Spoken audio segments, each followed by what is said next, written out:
أشهد أن محمد رسول الله۔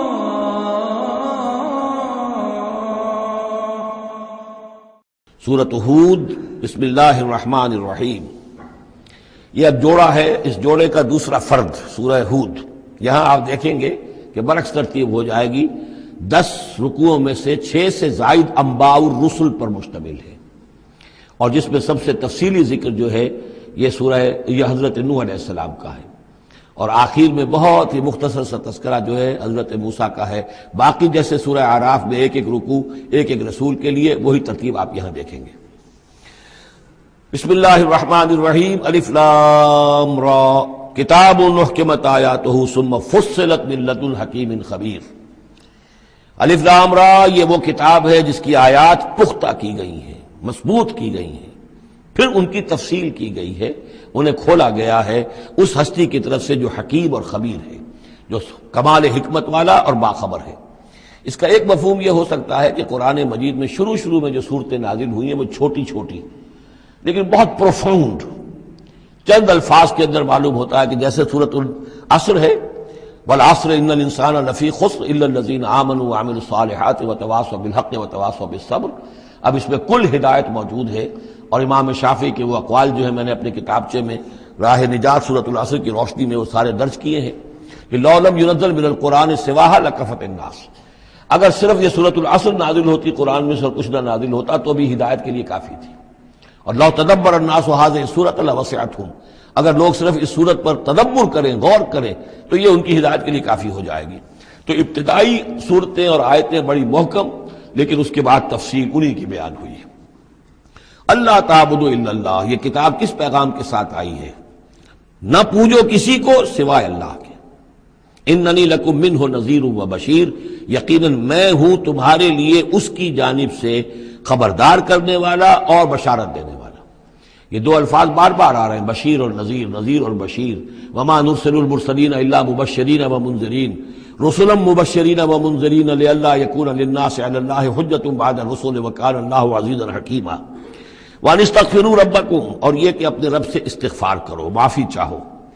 ثم توبوا الیہ، اور پھر اس کی جناب میں رجوع کرو، اس کی طرف بڑھو۔ یمتعکم متاعا حسنا، وہ تمہیں ساز و سامان دے گا دنیا کی زندگی میں بھی اچھا فائدہ، الی اجل مسمی، ایک وقت معین تک کے لیے، دنیا میں بھی تمہارے لیے حسنا ہوگا۔ وَيُؤْتِ كُلَّ ذِي فَضْلٍ فَضْلَهُ، اور ہر صاحب فضل کو اس کے حصے کا فضل عطا کرے گا۔ یہاں جو ذی فضل سے مراد ہے مستحق فضل، جو بھی فضل کا مستحق ہے اسے اللہ تعالیٰ اس کا فضل عطا کرے گا۔ وَإِن تَوَلَّوْا، اور اگر تم پھر جاؤ گے، فَإِنِّي أَخَافُ عَلَيْكُمْ عَذَابَ يَوْمٍ كَبِيرٍ، تو پھر مجھے اندیشہ ہے کہ تم پر بہت بڑے دن کا ایک عذاب آئے گا۔ الی اللہ مرجعکم، تمہاری طرف اللہ ہی کی طرف تمہیں لوٹ جانا ہے، وہو علی کل شیء قدیر، اور وہ ہر چیز پر قادر ہے۔ الا انہم یثنون صدورہم لیستخفوا منہ، آگاہ ہو جاؤ یہ لوگ اپنے سینوں کو دوہرا کرتے ہیں تاکہ اس سے چھپ سکیں۔ یہ مشکلات القرآن میں سے اس کے بارے میں بہت سے اقوال ہیں۔ ایک رائے جو ہے کہ جو بخاری میں حضرت ابن عباس کا جو قول آیا ہے وہ یہ ہے کہ کچھ اہل ایمان کے اوپر حیا کا اتنا غلبہ تھا، جیسے حضرت عثمان رضی اللہ تعالیٰ عنہ، کہ وہ کبھی غسل بھی کرنا ہوتا تھا، اس وقت بھی عریاں ہونا انہیں پسند نہیں تھا، تو وہ اس طریقے سے جھک جاتے تھے کہ گویا کہ سطر پھر بھی جو ہے وہ چھپا رہے، اور اگر کہیں قضاء حاجت ہے یا کوئی اور، اس وقت بھی وہ پورا سطر کا اہتمام کرتے تھے۔ تو یہ فرمایا جا رہا ہے کہ تم کتنا ہی کر لو، ظاہر بات ہے کہ اللہ تعالیٰ کی نگاہوں کے تو تم سامنے ہو، لہذا یہ ہے کہ اس میں ایک حد تک جو بھی اللہ تعالیٰ نے سطر کا، حجاب کے جو بھی احکام دیے ان کی پیروی کرو، لیکن کسی بھی معاملے میں غلو کی ضرورت نہیں ہے۔ الا انہم یثنون، باقی اور طرح سے بھی اس آیت کی جو ہے وہ تشریح کی گئی ہے۔ الا انہم یثنون صدورہم لیستخفوا منہ، آگاہ ہو جاؤ وہ اپنے سینوں کو دوہرا کرتے ہیں کہ اس سے چھپ سکیں اللہ سے۔ الا حین یستغشون ثیابہم، آگاہ ہو جاؤ کہ جب وہ اپنے اوپر اپنے کپڑے بھی اوڑھے ہوئے ہوتے ہیں، یہ تو یہ کہ اس وقت تو جو ہے وہ اپنے سینوں کو دوہرا کر رہے ہیں، جب کپڑے لپیٹے ہوتے ہیں، یعلم ما یسرون وما یعلنون، اس وقت بھی اللہ جانتا ہے جو کچھ وہ چھپا رہے ہوتے ہیں اور جو کچھ وہ ظاہر کر رہے ہوتے ہیں۔ انہ علیم بذات الصدور، وہ تو جو کچھ سینوں کے اندر ہے اس کو بھی جانتا ہے۔ وما من دابۃ فی الارض الا علی اللہ رزقها، اور نہیں ہے کوئی بھی چلنے والی چیز، کوئی حیوان، کوئی چوپایا، کوئی چرند، کوئی پرند زمین پر جتنے بھی حیوانات ہیں اللہ نے بنائے ہیں، لیکن یہ کہ ان کا رزق اللہ کے ذمے ہے۔ یعنی اللہ تعالیٰ نے جو نظام بنایا اس دنیا کا، اس میں ہر شے کے لیے اس کا رزق فراہم کیا ہے۔ جو جاندار بنایا اس کے لیے جو غذا ہے، جو ضروری چیزیں، وہ پہلے سے فراہم کر دی ہے۔ بچے کی پیدائش بعد میں ہوتی ہے اور ماں کی چھاتیوں میں دودھ پہلے پیدا ہو جاتا ہے۔ تو اللہ تعالیٰ کی طرف سے یہ نظام جو ہے ایسا ہے۔ یہ دوسری بات ہے کہ لوگوں نے تقسیم دولت کا نظام غلط کر دیا، تو کچھ لوگ بھوکے رہ گئے، کچھ ننگے ہو گئے، کچھ نے دولت سمیٹ کر جو ہے اپنے کھتے بھر لیے، انبار لگا لیے۔ یہ انسانوں کا معاملہ ہے، یہ انہوں نے غلط کام کیا ہے، ورنہ اللہ تعالیٰ نے تو تمام جو بھی جتنی بھی مخلوقات ہیں ان کے لیے کافی اور وافی رزق جو ہے وہ پیدا کیا ہے۔ وما من دابۃ فی الارض الا علی اللہ رزقها ویعلم مستقرها ومستودعها، اور وہ جانتا ہے اس کے مستقل قیام کی جگہ کو بھی اور جہاں وہ عارضی طور پر سونپا جاتا ہے۔ یہ مستقر اور مستودع پر گفتگو ہو چکی ہے تفصیل کے ساتھ، 3 اقوال اس کے بارے میں بیان کر چکا ہوں سورہ انعام کے ضمن میں۔ کل فی کتاب مبین، اور یہ سب کچھ ایک کھلی روشن کتاب کے اندر موجود ہے، وہی کتاب جو علم الہی کی کتاب ہے۔ وَهُوَ الَّذِي خَلَقَ السَّمَاوَاتِ وَالْأَرْضَ فِي سِتَّةِ أَيَّامٍ، اور وہی ہے کہ جس نے پیدا کیا آسمانوں اور زمین کو 6 دنوں میں۔ وَكَانَ عَرْشُهُ عَلَى الْمَاءِ، اور اس کا تخت تھا پانی پر۔ لِيَبْلُوَكُمْ أَيُّكُمْ أَحْسَنُ عَمَلًا، تاکہ تمہیں آزمائے کہ کون ہے تم میں سے اچھے عمل کرنے والا۔ یعنی یہ تخلیق جو ہے اور انسانی زندگی کا جو یہ حصہ جو اس دنیا میں گزرتا ہے، اس کا جو اصل مقصد ہے وہ ہے امتحان۔ قلزم ہستی سے تو ابھرا ہے مانند حباب، اس زیاں خانے میں تیرا امتحان ہے زندگی۔ باقی یہ کہ کان عرشہ علی الماء، اس کا تخت پانی پر تھا، اس کے معنی کیا ہیں؟ میرے نزدیک اب بھی یہ آیات متشابہات میں سے ہے، لیکن ایک انداز ایسا ہے کہ جس سے محسوس ہوتا ہے کہ شاید وہ اس کی طرف اشارہ کیا جا رہا ہو کہ یہ دنیا جب بنی ہے، یہ زمین جب ٹھنڈی ہونے لگی ہے تو ٹھنڈی ہو کر اس کے بخارات نکلے ہیں، اور وہ اس کے گرد جو فضا بنی ہے، ایٹماسفیئر، اس کے اندر یہ گیسز گئی ہیں۔ ان گیسز کے اندر جو ہے ہائیڈروجن اور آکسیجن کے ذریعے سے پھر پانی پیدا ہوا ہے، اور طویل عرصے تک بارشیں ہوتی رہیں، طویل عرصے تک، لاکھوں سال یہ کہتے ہیں کہ بارش ہوئی ہے۔ اور چونکہ جب زمین سکڑی ہے تو کہیں سے وہ اونچی ہو گئی، کہیں سے نیچی ہو گئی، سکڑتی ہے کوئی شے تو اس کے اندر نشیب و فراز پیدا ہو جاتے ہیں۔ تو بارش جب برسی ہے تو پھر یہ کہ سمندر وجود میں آئے ہیں۔ ابھی کوئی اور مخلوقات نہیں تھی، صرف یہ کہ اس زمین کے اوپر یا یہ کہ وہ پہاڑ تھے اور یا پانی تھا، بلکہ یہ کہ اکثر و بیشتر پانی ہی پانی تھا۔ پھر یہ کہ پانی اور جہاں پر مٹی پیدا ہوئی اور دلدلی علاقے بنے، اور دلدلی علاقوں کے اندر پھر وہ کچھ حیات جو ہے اس کی شکلیں پیدا ہوئی، چاہے وہ نباتاتی حیات تھی اور چاہے وہ حیواناتی حیات تھی۔ تو وہ جو ایک دور ہے جب کہ ابھی مخلوقات، اس زمینی مخلوقات کے اندر ابھی کوئی شے نہیں آئی تھی، کوئی حیوانات نہیں، کوئی سمندر کے کوئی جانور نہیں، کوئی زمین کے اوپر خشکی کے جانور نہیں۔ تو اس وقت جو ہے گویا کہ اللہ تعالیٰ کا جو تخت حکومت ہے اس زمین کی حد تک وہ پانی کے اوپر تھا۔ واللہ اعلم۔ وَلَئِن قُلْتَ، اور اگر آپ کہیں گے اِنَّكُمْ مَبْعُوثُونَ کہ تمہیں اٹھا لیا جائے گا من بعد الموت، موت کے بعد، لَيَقُولَنَّ تو کہیں گے وہ لوگ الذین کفروا جنہوں نے کفر کیا، ان ھذا الا سحر مبین، نہیں یہ تو کھلا جادو ہے۔ وَإِنْ أَخَّرْنَا عَنْهُمُ الْعَذَابَ إِلَىٰ أُمَّةٍ مَّعْدُودَةٍ، اور اگر ہم مؤخر کیے رکھیں ان سے اپنے عذاب کو ایک خاص مدت تک کے لیے، معین مدت تک کے لیے، لَيَقُولُنَّ مَا يَحْبِسُهُ، تو وہ کہتے ہیں کس چیز نے روک رکھا ہے؟ وہ جہاز کہاں نظر انداز ہو گیا، آتا کیوں نہیں؟ محمد بہت سال ہو گئے تمہیں کہتے ہوئے جہاز آئے گا اور وہ عذاب آئے گا، وہ کہاں ہے؟ ما یحبسو، کس سے نے اس کو روکا ہے؟ الا یوم یاتیہم لیس مصروفا عنہم، آگاہ ہو جاؤ جس دن وہ ان پر آئے گا پھر وہ ان کی طرف سے پھیرا نہیں جا سکے گا۔ وحاق بہم ما کانوا بہ یستہزئون، اور ان کو گھیرے میں لے لیں گی وہ تمام چیزیں جن کا یہ استہزاء اور تمسخر کیا کرتے تھے۔ وَلَئِنْ أَذَقْنَا الْإِنسَانَ مِنَّا رَحْمَةً، اور اگر ہم مزہ چکھاتے ہیں انسان کو اپنی طرف سے رحمت کا، کوئی خوشی آئی ہے، کوئی دولت ملی ہے، کوئی اور مسرت کی بات ہوئی ہے، ثُمَّ نَزَعْنَا مِنْهُ، پھر جب ہم اس سے وہ چھین لیتے ہیں، لے لیتے ہیں، سلب کر لیتے ہیں، إِنَّهُ لَيَئُوسٌ کفور، تو وہ ہو جاتا ہے بالکل مایوس، نہایت ناشکرہ، بھول جاتا ہے کبھی اللہ کی نعمت بھی تھی، کبھی اللہ کی نگاہ کرم بھی مجھ پر تھی، ٹھیک ہے آج مجھ پر سختی آ گئی ہے تو سختی نرمی آتی رہتی ہے، اللہ تعالیٰ کی طرف سے ہے، اگر نرمی بھی تھی تو اللہ کی طرف سے، اور سختی بھی آئی ہے تو اللہ کی طرف سے، اس پر شکر چاہیے تھا، اس پر صبر چاہیے، لیکن نہیں، انسان جو ہے لیئوس کفور، انتہائی مایوس اور نہایت ناشکرہ، ہم پر تو کبھی اللہ کی کوئی نظر کرم ہوئی نہیں۔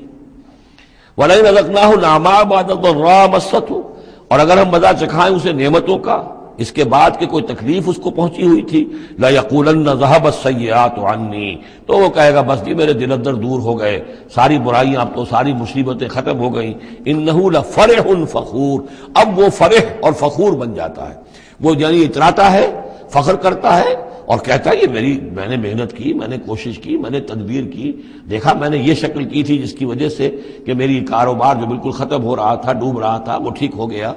یعنی یہ کہ ہر حال میں اللہ سے دور، یہ نہیں جانتا کہ جو بھی معاملہ آیا تھا وہ اللہ کی طرف سے ہے، خیر ہو یا شر ہو وہ اللہ کی طرف سے ہے، اس سے ناواقف۔ إِلَّا الَّذِينَ صَبَرُوا، سوائے ان کے کہ جو صبر کی روش اختیار کریں، یہ سب کی بات نہیں ہے، جن کو اللہ نے ایمان دیا ہو اور ایمان کے نتیجے میں صبر پیدا ہوا ہو۔ إِلَّا الَّذِينَ صَبَرُوا وَعَمِلُوا الصَّالِحَاتِ، اور انہوں نے نیک اعمال کیے ہوں، أُولَٰئِكَ لَهُم مَغْفِرَةٌ وَأَجْرٌ كَبِيرٌ، ان کے لیے مغفرت ہے اور بہت بڑا اجر ہے۔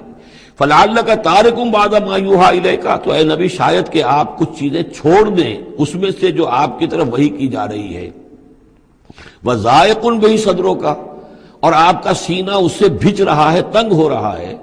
ان یقولوا، اس وجہ سے کہ وہ کہہ رہے ہیں لولا انزل علیہ کنز او جاء معہ ملک، کہ وہ یہ کہہ رہے ہیں کہ کیوں نہیں ان کے اوپر اتار دیا گیا کوئی خزانہ، یا کیوں نہیں آیا ان کے پاس کوئی فرشتہ، معہ ان کے ساتھ کوئی فرشتہ آتا۔ وہی بات جو سورہ انعام میں آ چکی ہے، اس کا ذروہ سنام اس مضمون کا سورہ انعام میں آ چکا ہے، لیکن ان تمام صورتوں کے اندر بھی یہ چیزیں موجود ہیں۔ یہ دونوں گروپ جو ہیں مکی صورتوں کے، جن میں سے ایک میں وہ 2 صورتیں ہیں جو ہم پڑھ چکے، انعام، اعراف، اور دوسرا جو یہ ہے جو 14 صورتوں پر مشتمل ہے جس کی دوسری صورت ہم پڑھ رہے ہیں، ان سب کا تعلق جو ہے یوں سمجھیے، ایک استثناء ہے وہ میں بعد میں بتا دوں گا، یہ قیام مکہ کے آخری 4 سالوں کی صورتیں ہیں۔ یعنی حضور کا قیام مکہ مکرمہ میں وحی کے آغاز کے بعد 12 سال، اس کو 4 حصوں میں تقسیم کر لیجیے۔ پہلے 4 سال میں جو صورتیں نازل ہوئی ہیں وہ قرآن مجید کے آخری 2 گروپوں میں ہیں، سورہ قاف سے لے کے آخر تک۔ درمیانی 4 سال جو تھے ان کے درمیان جو ہے وہ درمیانی 2 گروپوں میں ہیں، اور یہ جو ہے شروع کے 2 گروپ جو ہیں ان کے اندر وہ صورتیں ہیں کہ جو آخری دور میں نازل ہوئی ہیں، آخری 4 سالوں میں، اور ان میں یہ مضمون کثرت سے ملے گا۔ فَلَعَلَّكَ تَارِكٌ بَعْضَ مَا يُوحَىٰ إِلَيْكَ، تو شاید ہے نبی آپ ترک کر دیں گے بعض چیزیں جو آپ کی طرف وحی کی گئی ہیں، وَضَائِقٌ بِهِ صَدْرُكَ، اور آپ کا سینہ جو ہے اس پر بھچ رہا ہے۔ ان یقولوا، کہ وہ یہ کہہ رہے ہیں لولا انزل علیہ کنز، کیوں نہیں اتار دیا گیا ان پر کوئی خزانہ، او جاء معہ ملک، یا ان کے پاس آ گیا ہوتا کوئی فرشتہ۔ انما انت نذیر، دیکھیے پھر آپ سمجھ لیجئے آپ کا فرض منصبی یہ ہے کہ آپ صرف ایک خبردار کرنے والے ہیں، واللہ علی کل شیء وکیل، باقی ہر چیز کا ذمہ دار اللہ ہے۔ کب عذاب بھیجنا ہے، کب نہیں بھیجنا، کوئی معجزہ دکھانا ہے یا نہیں دکھانا، کس کو ایمان کی توفیق دینی ہے کس کو نہیں دینی ہے، یہ سارے معاملات اللہ کے ہاتھ میں ہیں۔ ام یقولون افتراہ، کیا ان کا کہنا یہ ہے کہ یہ قرآن جو ہے محمد نے خود گھڑ لیا ہے؟ قل فاتوا بعشر سور مثلہ مفتریات، اب یہ ہے وہ چیلنج جو دوسرے نمبر پر دیا گیا۔ پہلا چیلنج تھا کہ تم پورے قرآن جیسی کوئی کتاب بنا کر لاؤ، وہ آگے چل کر آئے گا سورہ بنی اسرائیل میں اور دوسری صورتوں میں۔ اس سے نیچے اتر کر اچھا 10 صورتیں بنا کے لے آؤ، اس سے نیچے پر سبیل تنزل 1 صورت، اس 1 صورت کی بات سورہ یونس میں بھی آ چکی ہے اور سورہ بقرہ میں بھی، یہاں وہ 10 والا معاملہ ہے۔ قل فاتوا بعشر سور مثلہ مفتریات، تو ان سے کہیے کہ اچھا اگر ایسا ہی ایک قرآن گھڑا جا سکتا ہے اور انسان کی قوت اور قدرت میں ہے کہ ایسی کتاب تصنیف کر لے، تو تم 10 صورتیں تم بھی اس کی تصنیف کر کے لے آؤ۔ وَادْعُوا مَنِ اسْتَطَعْتُم مِّن دُونِ اللَّهِ إِن كُنتُمْ صَادِقِينَ، اور جن کو بھی تم بلا سکو اللہ کے سوا بلا لو مدد کے لیے اگر تم سچے ہو۔ فَإِن لَّمْ يَسْتَجِيبُوا لَكُمْ، پھر اگر وہ تمہارے مددگار جو ہے تمہاری اس دعا کو قبول نہ کرے، نہ پورا کرے، یا یہ کہ اے مسلمانوں اگر تمہارا یہ چیلنج جو ہے یہ کفار قبول نہ کرے، فَاعْلَمُوا أَنَّمَا أُنزِلَ بِعِلْمِ اللَّهِ، تو جان لو تمہیں یقین قابل ہونا چاہیے کہ یہ اللہ تعالیٰ ہی کے علم سے نازل ہوا ہے، وَلَا إِلَٰهَ إِلَّا هُوَ، اور اللہ کے سوا کوئی معبود نہیں، فَهَلْ أَنتُم مُسْلِمُونَ، تو اب اللہ کا حکم مانتے ہو یا نہیں، فرما برداری کرتے ہو کہ نہیں۔ یہ کفار ہی سے خطاب ہے کہ اگر تمہارے وہ جو معبود ہیں تم ان کو پکارو کہ اس جیسی 10 صورتیں ہمیں بھی، آپ بھی کچھ کوشش کریں، ہم بھی کوشش کرتے ہیں مل جل کر، کچھ آپ القاء فرمائیں، الہام فرمائیں، کچھ ہم محنت کرتے ہیں، اور اگر وہ نہ کریں تو پھر جان لو فَاعْلَمُوا أَنَّمَا أُنزِلَ بِعِلْمِ اللَّهِ ولا الہ الا هو فهل انتم مسلمون من کان یرید الحیات الدنیا وزینتها نوفی الیہم اعمالهم فیها وهم فیها لا یبخسون۔ جو لوگ بھی طالب ہوتے ہیں، ارادہ کر لیتے ہیں، طالب ہوتے ہیں دنیا کی زندگی کا اور اس کی زینت کا، زیبائش، آرائش، چمک دمک، ساز و سامان، اسی کے پیچھے پڑے ہوئے ہیں، محنت کر رہے ہیں، بھاگ دوڑ کر رہے ہیں، خون پسینہ ایک کر رہے ہیں، دن رات ایک کر دیا ہے۔ نوفی الیہم اعمالهم فیہا، ہم اسی دنیا کی زندگی میں ان کے اعمال کا پورا پورا بدلہ دے دیتے ہیں۔ ٹھیک ہے، محنت کر رہے ہو بھائی، تمہاری بلڈنگ بھی بڑی اونچی بن گئی ہے اور تمہاری کار بھی بہت اعلیٰ ہے اور تمہارا کاروبار بھی خوب چمک گیا ہے، تم نے چونکہ یہی چاہا، یہی اسی کے لیے محنت کی، اسی کے لیے بھاگ دوڑ کی، تو اللہ تعالیٰ وَهُمْ فِيهَا لَا يُبْخَسُونَ، اس میں اللہ تعالیٰ ان کے ساتھ کوئی بخل نہیں کرتا اور ان کی جو محنت ہے اس کا جو بدلہ ہے انہیں اس دنیا میں دے دیتا ہے۔ لیکن اولئک الذین لیس لہم فی الآخرۃ الا النار، لیکن پھر یہ وہ لوگ ہیں جن کے لیے آخرت میں کچھ نہیں ہے سوائے آگ کے۔ ساری محنت، بھاگ دوڑ دھوپ یہاں کے لیے تھی، یہاں ہم نے تمہیں دے دیا۔ اولئک الذین لیس لہم فی الآخرۃ الا النار وحبط ما صنعوا فیہا، اور جو کچھ انہوں نے اس دنیا میں کیا ہوگا وہ تو حبط ہو جائے گا۔ وباطل ما کانوا یعملون، اور جو کوئی جھوٹی سچی نیکی کی ہوگی اپنے دل کو دھوکہ دینے کے لیے، وہ بھی بے بنیاد تھی، اس کی کوئی حیثیت نہیں تھی۔ افمن کان علی بینۃ من ربہ، تو بھلا وہ شخص کہ جو اپنے رب کی طرف سے بینہ پر تھا، اور یہاں بینہ سے مراد ہے فطرت سلیمہ، جس کے بارے میں کئی بار عرض کر چکا، فطرت سلیمہ، انسان کے اندر جو روح ربانی پھونکی گئی ہے، اس کی وجہ سے وہ جو فطرت ہے اس کے اندر وہ سارے حقائق موجود ہیں، کہ جو حقائق جن کو اجاگر کرنے کے لیے پھر یہ وحی آئی ہے، اور اس ڈورمنٹ کانشسنس کو ایکٹیویٹ کرنے کے لیے۔ تو جس شخص کی وہ فطرت سلیم ہے، قائم ہے، بینہ ہے، روشن ہے، پاک ہے، وَيَتْلُوهُ شَاهِدٌ مِّنْهُ، اور پھر اس کے پیچھے آتا ہے اس کے لیے گواہ، یعنی ایک شخص ہے جس کی فطرت سلیم تھی، حضور صلی اللہ علیہ وسلم ہے، سلیم فطرت، نیک فطرت، عقل سلیم، اور پھر وحی بھی آ گئی، وحی نے گواہی دے دی، گویا کہ دو چیزیں مل گئی، نور علی نور۔ یہ تمثیل جو ہے سورہ نور میں جا کر مکمل طور پہ سامنے آئے گی۔ افمن کان علی بینۃ من ربہ ویتلوہ شاہد منہ ومن قبلہ کتاب موسیٰ اماما ورحمہ، اور پھر اس کے علاوہ اس سے پہلے کتاب موسیٰ موجود ہے جو امام بھی تھی، رہنمائی کرنے والی، اور رحمت بھی تھی، یعنی دوسری تصدیق ہو رہی ہے وہ تورات سے ہو رہی ہے۔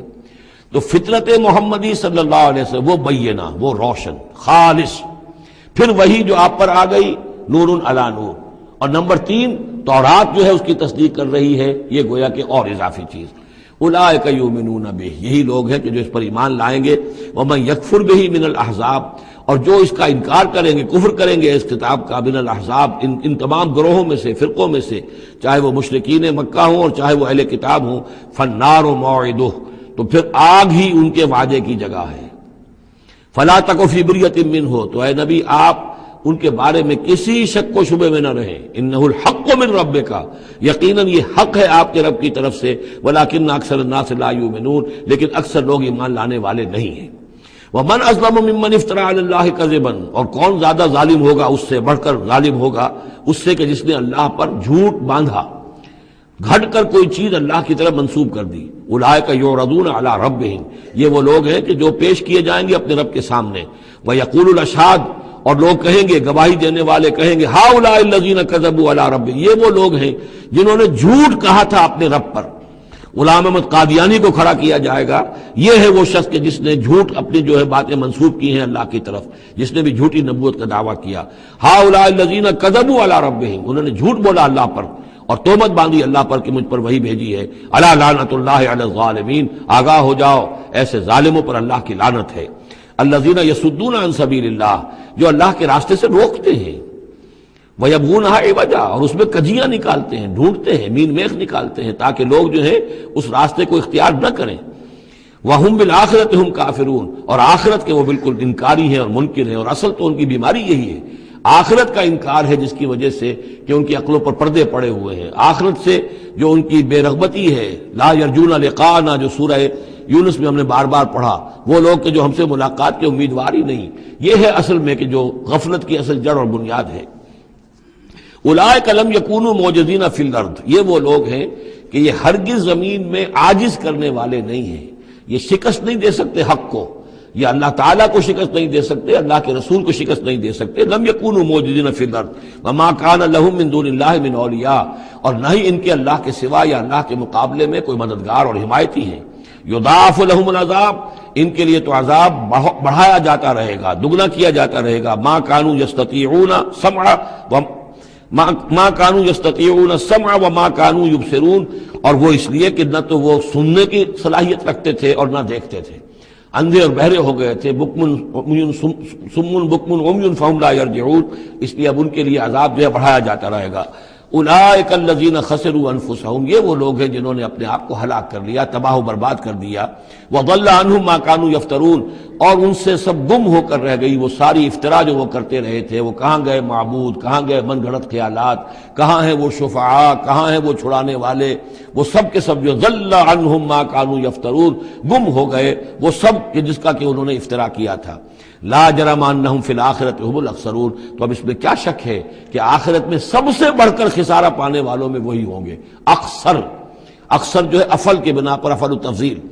ان الذین آمنوا وعملوا الصالحات، اس کے برعکس سائملٹینیس کنٹراسٹ کا قاعدہ، اس کے برعکس وہ لوگ جو ایمان لائے اور جنہوں نے نیک عمل کیے. وَأَخْبَتُوا إِلَىٰ رَبِّهِمْ، اور جو اپنے رب کے سامنے جنہوں نے عاجزی کی، گڑ گڑاتے رہے، تضرع اختیار کیا. اولئک اصحاب الجنہ، یہ ہوں گے جنت والے. ہم فیہا خالدون، وہ رہیں گے اس میں ہمیشہ ہمیش. مثل الفریقین کالاعمی والاصم والبصیر والسمیع، یہ جو دو گروہ ہیں یہ فریقین ہیں، ایک اہل ایمان ہیں اور ایک وہ ہے مشرک اور کافر. ان کی مثال ایسے ہے کہ ایک طرف تو ایک اندھا اور بہرا ہے، کالاعمی والاصم، اندھا بھی ہے بہرا بھی ہے، اور دوسرا والبصیر والسمیع، جو دیکھتا بھی ہے اور سنتا بھی ہے. هل یستویان مثلا، کیا یہ برابر ہے مثال کے اعتبار سے؟ افلا تذکرون، تو کیا وہ نصیحت اخذ نہیں کرتے؟ وَلَقَدْ أَرْسَلْنَا نُوحًا إِلَىٰ قَوْمِهِ إِنِّي لَكُمْ نَذِيرٌ مُّبِينٌ أَلَّا تَعْبُدُوا إِلَّا اللَّهَ إِنِّي أَخَافُ عَلَيْكُمْ عَذَابَ يَوْمٍ أَلِيمٍ. صدق اللہ العظیم. سورہ ہود میں بھی اب جیسا کہ پہلے عرض کیا جا چکا ہے 6 رکوع جو ہیں انباء الرسل پر مشتمل ہے. جیسا کہ اس سے پہلے کئی مرتبہ عرض کر چکا ہوں، یہ 6 رسولوں کے حالات ہیں جو قرآن مجید میں کئی بار آئے ہیں. سب سے پہلے حضرت نوح علیہ السلام، پھر حضرت ہود، پھر حضرت صالح، پھر حضرت لوط، پھر حضرت شعیب اور پھر حضرت موسیٰ علیہ السلام. تو یہ جو نقشہ آپ کے سامنے اس وقت موجود ہے، اس سے آپ کو اندازہ ہو جائے گا کہ یہ پورا یوں سمجھیے ارض القرآن ہے. یہ قرآن مجید میں جن رسولوں کے حالات آئے ہیں وہ سب کے سب جو ہیں وہ اس خطے کے اندر وہ مبعوث کیے گئے. یہ داہنی طرف جو ہے وہ بحر جو خلیج فارس ہے، یہ خلیج فارس سیدھا اوپر اگر لکیر چلی جائے گی، اور ادھر سے یہ جو بحر قلزم ہے، اس کے جو یہ اوپر جا کے 2 کھاڑیاں بن گئی ہیں، تو وہ جو ہے خلیج عقبہ آخر میں اوپر،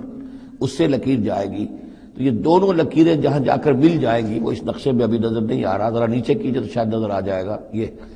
یہ جگہ ہے جہاں پہ وہ سرخ نشان بنا ہوا ہے. یہ علاقہ ہے جہاں کہ حضرت نوح علیہ السلام کی قوم آباد تھی، اور معلوم ہوتا ہے کہ اس وقت تک نسل انسانی صرف اسی علاقے میں تھی. یہیں پر عذاب آیا ہے، بہت بڑا جو طوفان آیا ہے، اور اسی سے ذرا اور اوپر چل کر شمال کی طرف پہاڑی علاقہ ہے کوہ ارارات، اور اسی میں کوہ جودی ہے. یہ علاقہ ہے وہ کہ جس کے اندر حضرت نوح علیہ السلام کی قوم آباد تھی. اس کے بعد جب وہ حضرت نوح علیہ السلام اور ان کے جو بھی بیٹے تھے وہ بچ کر جب آباد ہوئے ہیں، تو پھر ان کا ایک بیٹا جو ہے، ذرا اور نیچے بھی رکھیں، ان کا ایک بیٹا جو ہے حضرت سام، وہ عراق میں آ کر آباد ہو گئے. یہ جو سفید سا آپ کو نظر آ رہا ہے یہ عراق کا علاقہ ہے، یعنی اسی علاقے سے ذرا نیچے اترے اور عراق میں آباد ہو گئے. حضرت سام کی نسل میں پھر بہت سی قومیں پیدا ہوئی ہیں.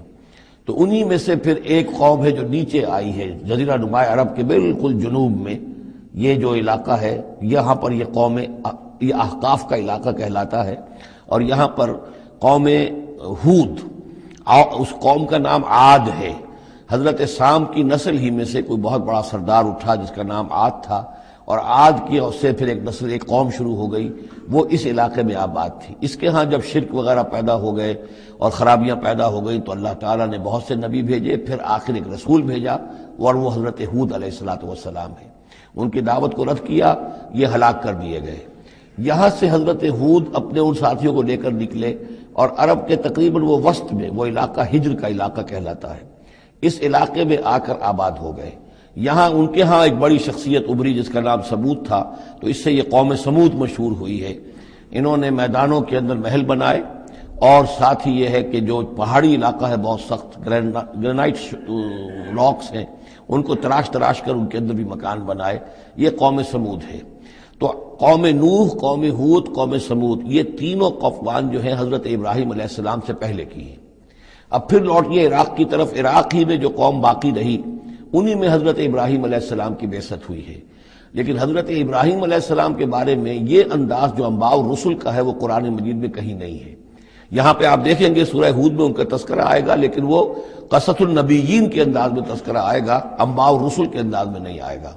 حضرت ابراہیم یہاں سے،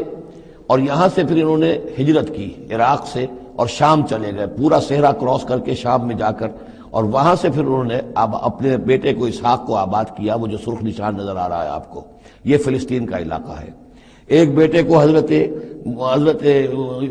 اسماعیل علیہ السلام کو یہاں مکے میں لا کر آباد کیا۔ اچھا، اس اپنے بھتیجے جو حضرت لوط علیہ السلام ان کے ساتھ ہی آئے تھے، ہجرت کی تھی انہوں نے، عراق سے اور شام پہنچے تھے، ان کو بھیجا ہے بحیرہ ڈیڈ سی جو ہے، بحیرہ مردار، اس کے کنارے پر یہ شہر آباد تھے، عمورہ اور صدوم، وہاں بھیجا ہے۔ تو انباء الرسل کے ضمن میں پھر قوم سمود کے بعد ذکر آئے گا تو وہ قوم لوط کا آئے گا۔ البتہ حضرت ابراہیم علیہ السلام ہی کی ایک تیسری بیوی قطورہ، ان کی اولاد میں سے مدین نام کے بھی ایک تھے، اور ان سے جو قوم چلی قوم مدین، وہ خلیج عقبہ کے داہنی طرف جو ہے مشرق میں، یہ یہاں آباد ہوئے۔ یہ علاقہ ہے ان کا جہاں پہ کہ حضرت شعیب علیہ السلام کو بھیجا گیا، اور خلیج کے قریب لے جائیے، خلیج کے قریب اس علاقے میں یہ مدین کا علاقہ ہے، اس میں حضرت شعیب علیہ السلام بھیجے گئے۔ اب یہ جو سینائی پیننسولا ہے، اس کو نقشے کو ذرا ہٹائیے داہنی طرف، ادھر لے جائیں، ادھر داہنی طرف ہٹائیں، تو ادھر جو ہے مصر ہے، وہ دریائے نیل نظر آ رہا ہے۔ یہاں سے یوں جو ہے حضرت یوسف علیہ السلام، چونکہ اب سورہ ہود کے بعد سورہ یوسف بھی آ جائے گی، تو حضرت یوسف علیہ السلام کو جب کہ ان کے بھائیوں نے کنویں میں پھینکا ہے، اور وہ پھر قافلہ ان کو لے گیا ہے مصر، اور وہ پھر ذریعہ بن گئے پوری اس قوم کے مصر میں آنے کا، تو یہاں پھر حضرت موسیٰ علیہ السلام کی بعثت ہوئی ہے مصر میں۔ تو کل یہ علاقہ ہے کہ جن میں وہ انبیاء اور رسل جو ہیں مبعوث ہوئے ہیں، کہ جن کا ذکر اکثر و بیشتر قرآن میں آتا ہے۔ لیکن جیسا کہ میں نے عرض کیا تھا، اس کا یہ مطلب نہیں ہے کہ صرف یہی رسول اور نبی آئے ہیں، دنیا میں اور بھی بہت سے نبی اور رسول آئے، لیکن قرآن میں تذکرہ انہی کا کیا گیا ہے کہ جن کا تذکرہ ان لوگوں کی اپنی روایات میں موجود تھا، جن کے ناموں سے یہ واقف تھے، لہذا انہی کے حوالے سے قرآن تو کتاب ہدایت ہے۔ ویسے تو ایک رسول کے قصے میں بھی وہ ساری ہدایت موجود ہے، اور 6 رسولوں کے قصوں میں بھی وہ ہدایت موجود ہے۔ اس حوالے سے یہ کہ سارے رسولوں کی تاریخ بیان کرنا یہ قرآن مجید کا موضوع نہیں ہے۔ آئیے اب متن کی طرف چلیے۔ وَلَقَدْ أَرْسَلْنَا نُوحًا إِلَىٰ قَوْمِهِ، اور ہم نے بھیجا نوح کو اس کی قوم کی طرف۔ إِنِّي لَكُمْ نَذِيرٌ مُّبِينٌ، انہوں نے کہا میں تمہارے لیے کھلا خبردار کر دینے والا ہوں۔ اللہ تعبدوا الا اللہ، کہ مت پوجو اللہ کے سوا کسی کو۔ انی اخاف علیکم عذاب یوم علیم، مجھے اندیشہ ہے تم پر ایک بڑے دردناک دن کے عذاب کا۔ فقال الملأ الذین کفروا من قومہ، تو کہا اس کے قوم کے ان سرداروں نے جنہوں نے کفر کی روش اختیار کی، ما نراک الا بشرا مثلنا، ہم نہیں دیکھتے اے نوح آپ کو مگر اپنے ہی جیسا ایک انسان۔ آپ کہاں سے اللہ کے رسول بن گئے، کیسے رسول بن گئے، کیسے اللہ نے چن لیا؟ آپ تو ہمارے جیسے ایک انسان ہیں۔ وما نراک اتبعک الا الذین هم اراذلنا بادی الرائے،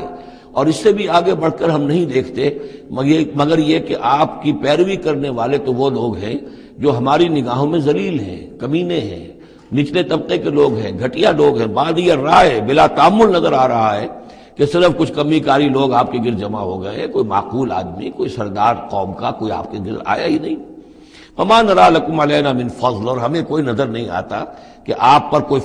ہمارے اوپر کوئی فضیلت آپ کو حاصل ہے، آپ کو اور آپ کے ساتھیوں کو، بل نظنکم کاذبین، بلکہ ہمارا گمان تو یہی ہے کہ آپ جھوٹ بول رہے ہیں۔ قال یا قوم ارأیتم ان كنت على بینۃ من ربی، اب یہ ذرا اس صورت کے اندر بار بار یہ الفاظ آئیں گے۔ ایک فطرت سلیمہ جو پہلے سے تھی، اس کے بعد اللہ کی طرف سے وحی آ گئی، وہ گویا کہ اس کا شاہد ہے۔ انہوں نے کہا اے میری قوم کے لوگوں ذرا غور کرو، اگر میں پہلے سے بھی اپنے رب کی طرف سے بینہ پر تھا، تم جانتے ہو میں نے زندگی تمہارے مابین گزاری تھی، تم بھی جانتے ہو کہ میں ایک شریف النفس انسان تھا، میرا کردار، میرا اخلاق تمہارے سامنے تھا، میں بینہ پر تھا، میری فطرت مس نہیں ہوئی تھی، سلیم تھی۔ وآتانی رحمۃ من عنده، پھر اللہ نے مجھے رحمت بھی عطا فرما دی اپنے پاس سے، یعنی جو وحی آئی ہے میرے پاس وہ اللہ تعالیٰ کی رحمت ہے۔ فعمیت علیکم، اور وہ چیز وہ ہے کہ جس کو تمہاری آنکھوں سے مخفی رکھا ہے، اب میں کیا کروں، فرشتہ میرے پاس تو آتا ہے، وہی میرے پاس آتی ہے، یہ چیز جو ہے میرے تو تجربے میں ہے، مائی پرسنل ایکسپیرینس، لیکن یہ کہ تم سے یہ چھپا کر رکھی گئی ہے۔ انلزمکموہا وانتم لہا کارہون، بہرحال ہم زبردستی چپکا نہیں سکتے اپنی یہ بات آپ لوگوں کو، اگر آپ کو پسند نہیں ہے، اگر بیزار ہیں تو یہ اختیار ہمارے پاس نہیں ہے کہ ہم زبردستی آپ کو ان باتوں کا قائل کر دیں اور یہ باتیں لازماً آپ پر تھوپ دیں۔ وَيَا قَوْمِ لَا أَسْأَلُكُمْ عَلَيْهِ مَالًا، اور میری قوم کے لوگوں دیکھو میں تم سے کوئی اجرت نہیں مانگتا، مال طلب نہیں کرتا، کوئی تاوان تم پر نہیں ڈالا ہے۔ ان اجریہ الا علی اللہ، نہیں ہے میرا اجر مگر اللہ کے ذمے۔ وما انا بطارد الذین آمنوا، اور جن کو تم کہہ رہے ہو یہ گھٹیا لوگ ہیں، کمی کاری لوگ ہیں، کمین لوگ ہیں،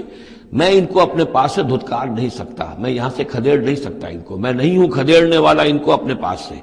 انہم ملاقو ربہم، یہ اپنے رب سے ملاقات کریں گے۔ ولیکنی اراکم قوما تجہلون، لیکن میں دیکھتا ہوں کہ تم ضرور جہل میں اور جہالت میں مبتلا ہو گئے ہو۔ وَيَا قَوْمِ مَنْ يَنْصُرُنِي مِنَ اللَّهِ إِن طَرَدتُّهُمْ، اور میری قوم کے لوگوں سوچو اگر میں ان اہل ایمان کو اپنے ہاتھ سے ہانک دوں، یہاں سے بھگا دوں، یہاں سے دھتکار دوں، تو کون مدد کرے گا میری اللہ کے مقابلے میں؟ یہ اللہ کے ماننے والے، اللہ کے چاہنے والے، اللہ کا ذکر کرنے والے، اللہ سے دعائیں مانگنے والے، اللہ کے روح انور کے یہ طالب ہیں، اس کی رضا جو ہیں۔ افلا تذکرون، تو کیا تم نصیحت اخذ نہیں کرتے؟ ولا اقول لکم عندی خزائن اللہ، وہی بات جو حضور سے ہم پڑھ چکے ہیں پہلے،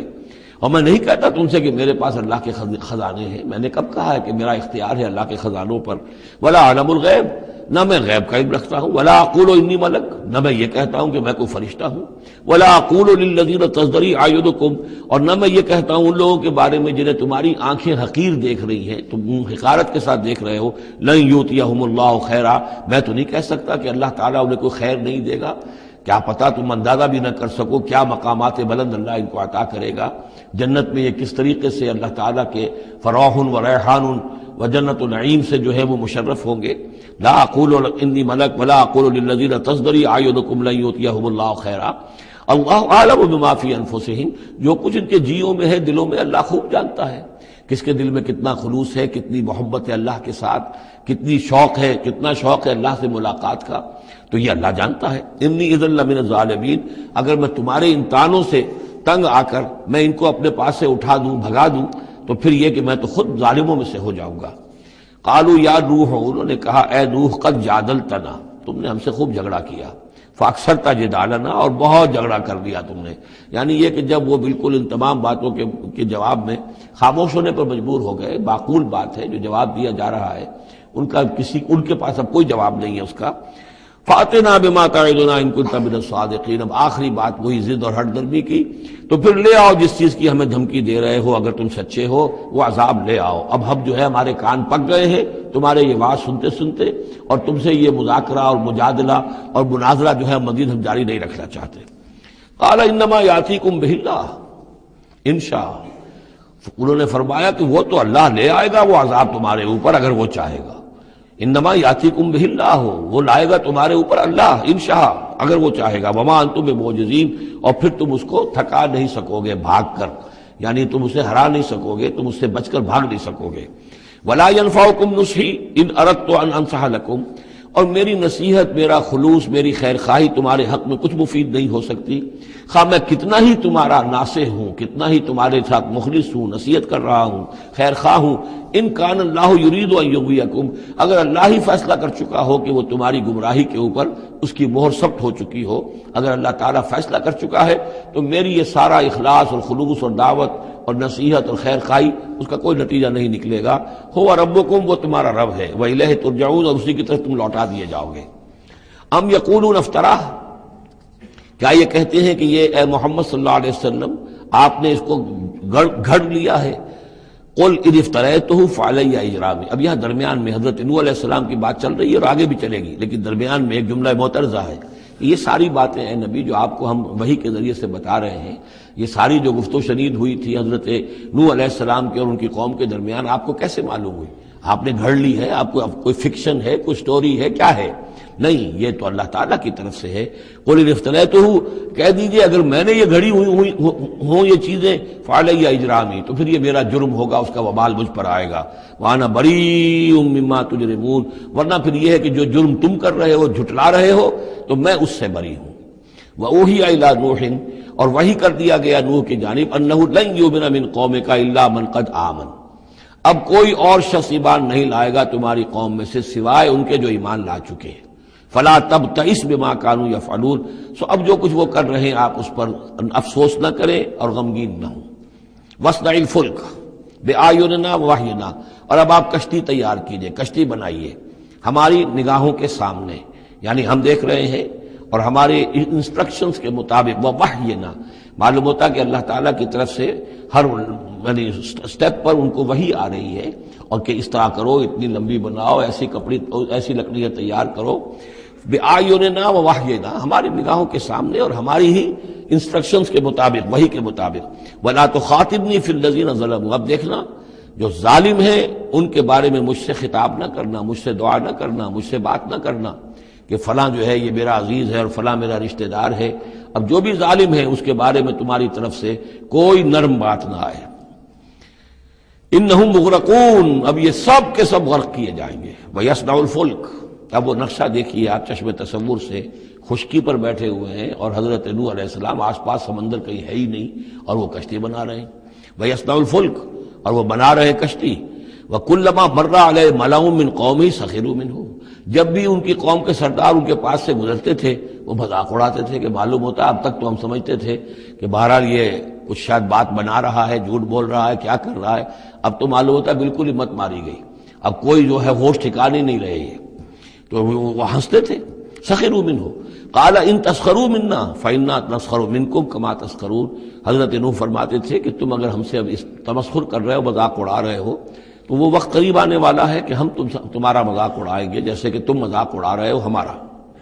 فسوف تعلمون من یاتیہ عذاب یخزیہ، تو تم ان قریب جان لوگے کہ کون ہیں وہ جن پر کہ عذاب آتا ہے جو ان کو رسوا کر دے گا۔ ویحل علیہ عذاب مقیم، اور اس پر اترے گا وہ عذاب کے جو قائم رہنے والا ہے اور دائمی ہے۔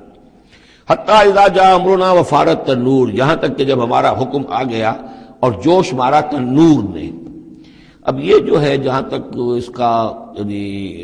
جیوگرافیکل یا جیولوجیکل جو بھی اس کا پس منظر ہے، اس کے ضمن میں ایچ جی ویلز نے جو بات کہی ہے وہ میں آپ کو بتا دینا چاہتا ہوں۔ اس کا کہنا یہ ہے کہ میڈیٹرینین کا جو اس کی سطح وہ بہت بلند تھی، اور ساحل کے ساتھ ساتھ جو ہے اس کے جو مشرقی ساحل ہے اس کا جو شام کا اور فلسطین کا، تو یہاں پر جو ہے وہ اونچے پہاڑ تھے، جیسے کراچی کے بارے میں بھی کہا جاتا ہے کہ کراچی کے بعض علاقے جو ہیں وہ سطح سمندر سے نیچے ہیں، لیکن ساحل کے ساتھ ساتھ اونچا علاقہ ایسا ہے کہ جو سمندر کو روکے ہوئے ہے۔ اگر کسی جگہ پر ایسا ہو تو اگر کہیں کوئی ایک سوراخ بھی ہو جائے تو یہ ایسا ہی ہے جیسے کسی بڑے بند میں سوراخ ہو جائے۔ اگر خدا نہ خواستہ کہیں تربیلا ڈیم میں یا کہیں کوئی اور اس طریقے کی بات ہو جائے تو پھر جو تباہی آئے گی اس کا آپ اندازہ کر لیجئے۔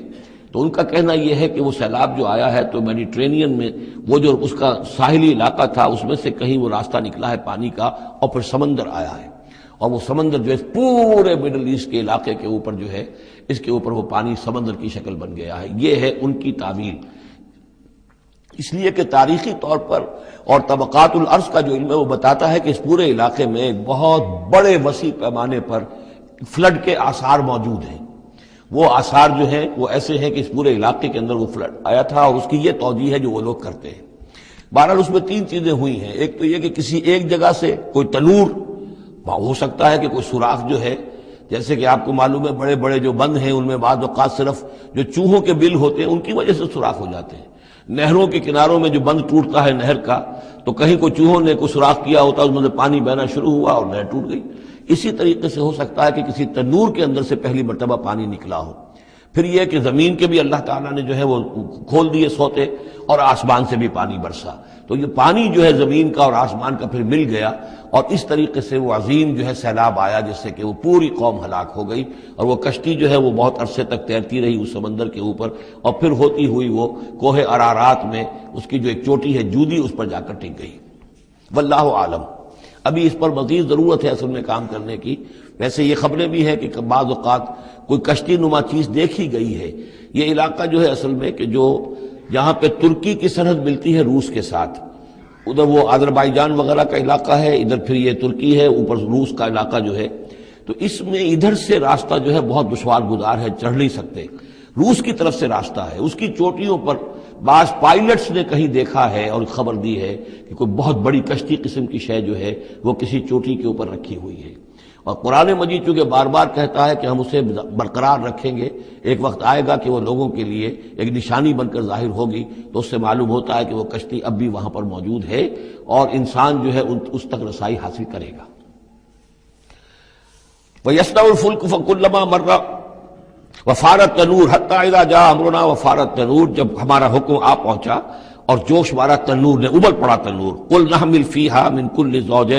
كُلِّ زَوْجَيْنِ اثْنَيْنِ، تو ہم نے کہا اے نوح اپنی اس کشتی میں تمام حیوانات کا ایک ایک جوڑا رکھ لو، وَأَهْلَكَ، اور اپنے گھر والوں کو بھی، اپنے گھر والے اہل و عیال کو، إِلَّا مَنْ سَبَقَ عَلَيْهِ الْقَوْلُ، سوائے آپ کے اہل و عیال میں سے وہ کہ جن کے بارے میں پہلے حکم گزر چکا ہے۔ یہ حضرت نوح کے خاندان میں سے ایک ان کی بیوی اور اسی بیوی کا بیٹا یام، تین بیٹے ان کے ساتھ بچے ہیں جو اہل ایمان تھے، حام، سام اور یافس۔ سام کی اولاد ہے وہ جو نیچے تمام ہم نے ابھی نقشہ دیکھا ہے، حضرت ابراہیم بھی سامی ہے، اور یہ قوم عاد بھی سامی، قوم سمود بھی سامی، یہ سیمیٹک ریسز کہلاتی ہیں۔ لیکن یہ کہ حضرت حام کی اولاد، اب وہ اس تفصیل میں نہیں جا سکتا، اور حضرت یافس کی اولاد یہ اور دوسرے علاقوں میں جا کر آباد ہو گئے، یہ جو نیچے کی طرف اترے ہیں یہ حضرت سام کی نسل ہے۔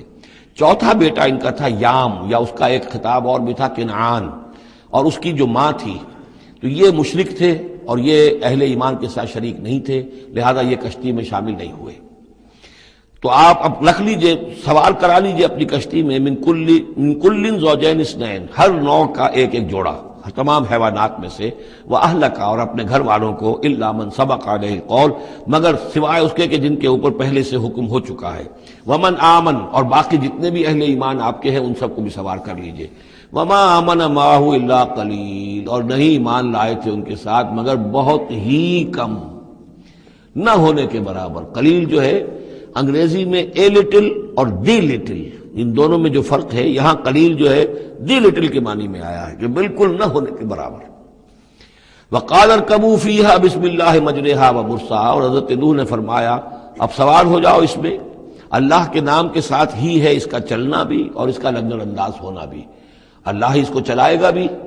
جب تک یہ پانی میں تیرتی رہے گی، اور اللہ ہی کے حکم سے یہ لنگر انداز ہوگی جہاں بھی اللہ کی مشیت ہوگی کہ یہ لنگر انداز ہو جائے۔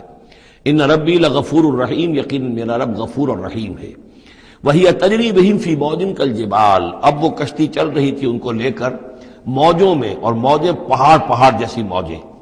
ونادى نوح ابنہ، اور نوح نے پکارا اپنے بیٹے کو، اسی کو یام کو یا کنعان کو، وکان فی معزل، اور وہ ایک کنارے کی طرف تھا، یا بنی ارکب معنا، اے میرے بیٹے آؤ ہمارے ساتھ شریک ہو جاؤ، ولا تکن مع الکافرین، اور کافروں کا ساتھ نہ دو، کافروں کے ساتھ نہ رہو بلکہ ہماری کشتی میں آ جاؤ۔ قال سآوی الی جبل یعصمنی من الماء، اس نے کہا نہیں میں ابھی اس پہاڑ کے اوپر چڑھ جاؤں گا، میں وہاں پہنچ جاؤں گا، وہ مجھے پانی سے بچا لے گا۔ قال لا عاصم اليوم من امر اللہ الا من رحم، حضرت نوح نے فرمایا نہیں، آج کے دن کوئی شے بچانے والی نہیں ہے اللہ کے امر سے سوائے اس کے جس پر اللہ ہی رحم فرما دے۔ وحال بینہم الموج، اور اسی گفتگو کے دوران ایک بڑی سی موج حائل ہوئی ان کے مابین، فکان من المغرقین، اور وہ بیٹا جو ہے ان کی نگاہوں کے سامنے غرق ہو گیا۔ وقیل یا ارض ابلعی ماءک، اور کہہ دیا گیا اے زمین اپنے پانی کو نگل جا، واپس پانی زمین کے اندر جذب ہو جائے۔ کتنا وقت لگا ہوگا یہ اللہ بہتر جانتا ہے، لیکن یہ آخر کار جو شکل بنی ہے کہ زمین کے اندر پانی جذب ہو گیا جو زمین سے آیا تھا۔ وَيَا سَمَاءُ أَقْلِعِي، اور اے آسمان تو بھی اب تھم جا، جو بھی بارش آنی تھی، جو اس طوفان کے لیے، اس کو بھی اختتام کا حکم ہو گیا۔ وَغِيضَ الْمَاءُ، اور پانی سکھا دیا گیا۔ وَقُضِيَ الْأَمْرُ، اور فیصلہ چکا دیا گیا۔ وَاسْتَوَتْ عَلَى الْجُودِي، اور وہ کشتی جو ہے جودی پہاڑ کے اوپر جا کر رک گئی۔ وَقِيلَ بُعْدًا لِلْقَوْمِ الظَّالِمِينَ، اور کہہ دیا گیا ہلاکت اور دوری ہے اس قوم کے لیے کہ جو ظالم تھی، یعنی اب اس کا نسیہ منسیہ ہو گئی، اب اس کا نام و نشان موجود نہ رہا۔ وَنَادَى نُوحٌ رَبَّهُ، اور پکارا نوح نے اپنے رب کو، فَقَالَ رَبِّ إِنَّ ابْنِي مِنْ أَهْلِي، انہوں نے کہا پروردگار میرا بیٹا میرے اہل میں سے تھا۔ اور تیرا وعدہ تھا میرے اہل کو بچا لے گا، وَإِنَّ وَعْدَكَ الْحَقُّ، اور تیرا وعدہ سچا ہے، وَأَنْتَ أَحْكَمُ الْحَاكِمِينَ، اور یقیناً تو تمام حاکموں میں سب سے بڑا اور سب سے منصف اور سب سے عادل حاکم ہے۔ قال یا نوح انہ لیس من اہلک، انہوں نے اللہ نے جواب دیا، اے نوح وہ تمہارے اہل میں سے نہیں ہے، انہ عمل غیر صالح، اس کے اعمال، اس کا کردار، اس کے عقائد، اس کے نظریات غیر صالح ہیں۔ فلا تسألن ما لیس لک بہ علم، تو اب مجھ سے ان چیزوں کے بارے میں سوال نہ کرو جس کے لیے تمہارے پاس کوئی علم نہیں ہے۔ انی اعوذک ان تکون من الجاہلین، اور میں تمہیں نصیحت کر رہا ہوں کہ تم جاہلوں میں سے نہ بن جاؤ۔ یہاں وہ یاد کر لیجئے سورہ انعام کی آیت 35، اس میں حضور سے کہا گیا تھا فلا تکونن من الجاہلین، میں نے اس وقت بھی نوٹ کرا دیا تھا کہ یہ سخت ترین الفاظ یا حضور سے فرمائے گئے ہیں سورہ انعام میں، اور یہاں پر سورہ ہود میں یہ آئے ہیں حضرت نوح علیہ السلام سے خطاب کرتے ہوئے، انی اعوذک ان تکون من الجاہلین۔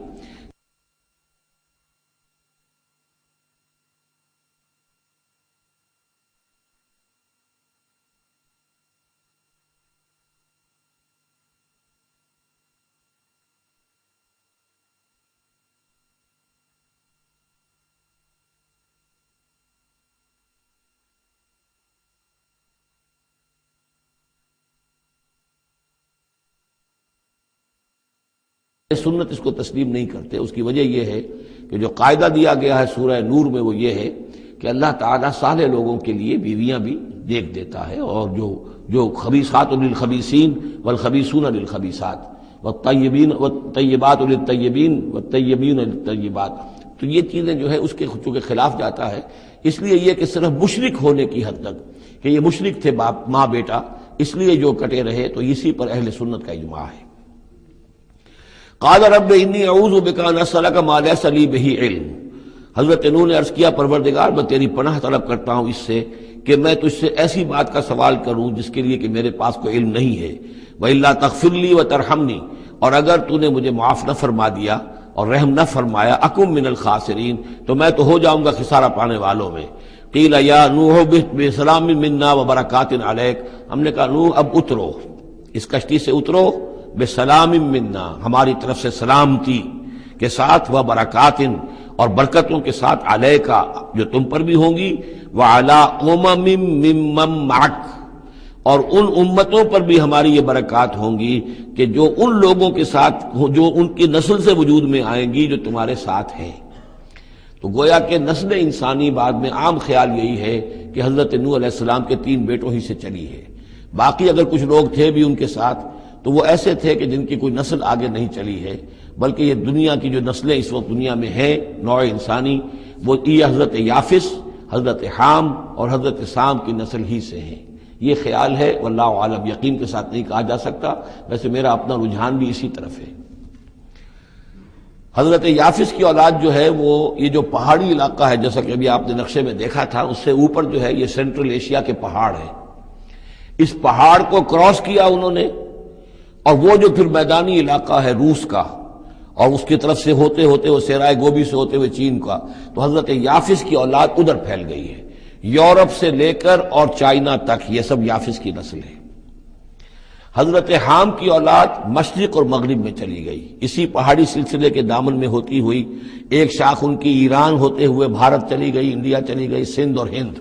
اور ایک شاخ جو ہے سینائی پیننسولا کراس کر کے یہ سوڈان اور مصر چلی گئی۔ یہ ہے حضرت حام کی نسل میں سے۔ یہ عام طور پر جو ہمارے پرانے ماہرین انساب ہیں ان کا کہنا یہ ہے۔ انہی میں سے معلوم ہوتا ہے کہ جو یہ یورپین ہیں، جو کہ انڈو ایرانین جو کہلاتے ہیں ایرینز، تو یہ ایرینز جو ہے یہ سب حضرت حام کی اولاد میں سے معلوم ہوتے ہیں۔ ان میں سے گریکس بھی ہیں، اور ان میں رومنز بھی ہیں، اور ان میں جرمنز بھی ہیں۔ باقی جو ہے نسلیں جو ہیں یہ اینگلو سیکسنز، یہ ہیں حضرت یافسی کی نسل سے، جو اوپر سے جا کر اور یہ اسکینڈینیوین کنٹریز سے ہو کر پھر نیچے اترے ہیں یورپ کی طرف۔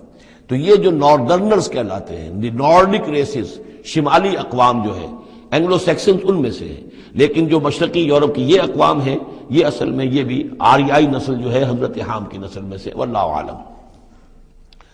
تو یہاں وہ الفاظ آ گئے تھے، قال یا نوح اہبط بسلام منا وبرکات علیک وعلی امم ممن معک، ان امتوں اور قوموں پر بھی سلامتی اور برکات جو ان میں سے ہوں گی جو تمہارے ساتھ ہیں، تمہارے ساتھ جو اس کشتی میں سوار ہیں۔ وَأُمَمٌ سَنُمَتِّعُهُمْ، اور کچھ اور قومیں بھی ہوں گی، فرقے ہوں گے جنہیں ہم کچھ سامان دیں گے دنیا کا، ثُمَّ يَمَسُّهُم مِّنَّا عَذَابٌ أَلِيمٌ، اور پھر ان کے اوپر ہماری طرف سے ایک بڑا زبردست عذاب آئے گا، جیسے کہ پھر قوم ہود پر اور قوم صالح پر آیا ہے۔ تِلْكَ مِنْ أَنبَاءِ الْغَيْبِ نُوحِيهَا إِلَيْكَ، یہ غیب کی خبروں میں سے ہے جو وحی کر رہے ہیں ہم آپ کی جانب اے محمد صلی اللہ علیہ وسلم۔ وما كنت تعلمها انت ولا قومك، اور نہیں جانتے تھے آپ ان کو، نہ آپ نہ آپ کی قوم ان سے واقف تھی، من قبل هذا، اس سے پہلے، فاصبر، تو اے نبی صبر کیجئے، ان العاقبۃ للمتقین، یقیناً آخری انجام جو ہے وہ بھلا ہوگا اہل تقوی ہی کا۔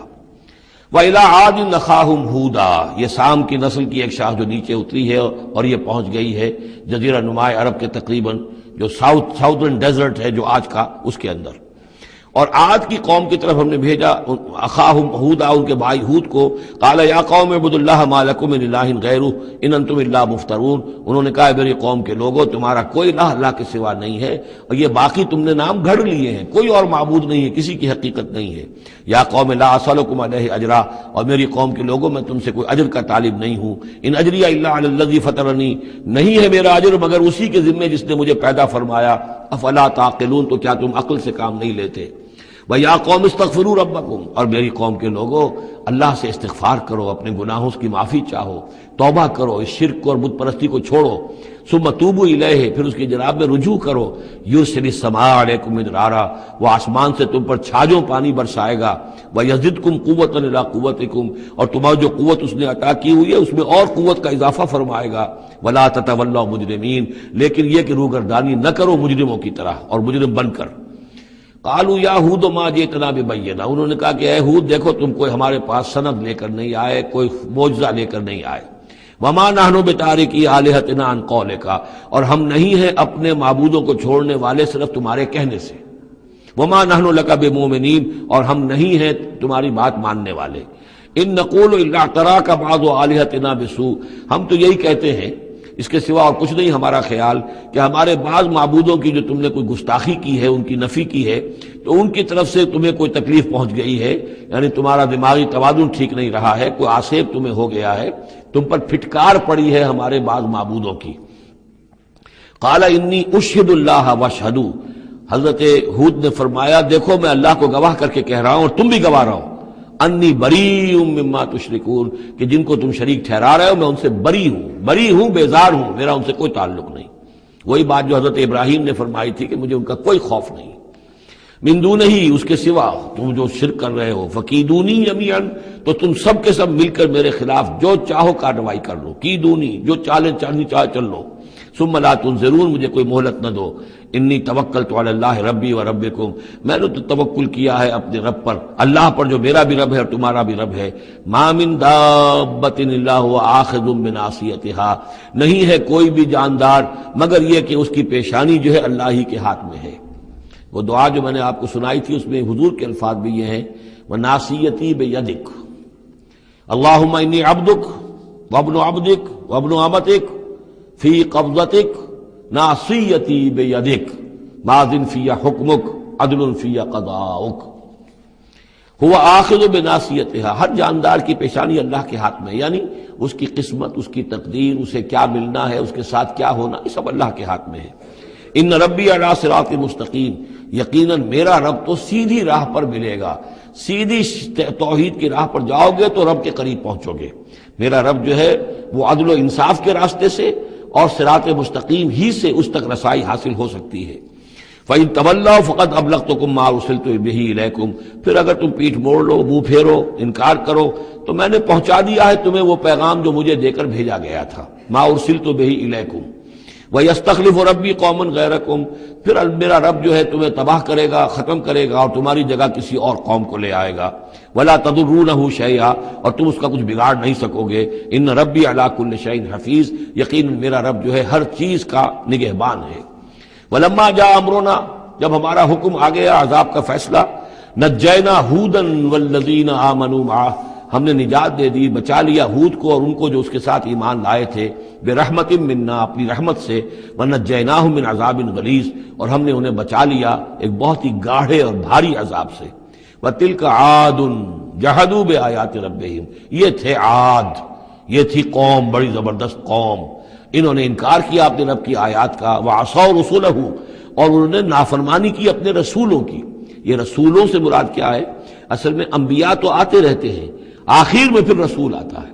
چھوٹے چھوٹے، جس طریقے سے کہ اللہ تعالیٰ کی طرف سے سمجھانے کے لیے ان کے معلمین کی حیثیت سے، تو وہاں پہ ان کو بھی رسول کہہ دیا گیا۔ جیسا کہ میں نے کہا تھا قرآن مجید میں یہ الفاظ ایک دوسرے کی جگہ آ جاتے ہیں۔ وَاتَّبَعُوا أَمْرَ كُلِّ جَبَّارٍ عَنِيدٍ، انہوں نے رسولوں کی تو نافرمانی کی اور پیروی کی ان کے حکم کی جو سرکش تھے اور مخالف تھے۔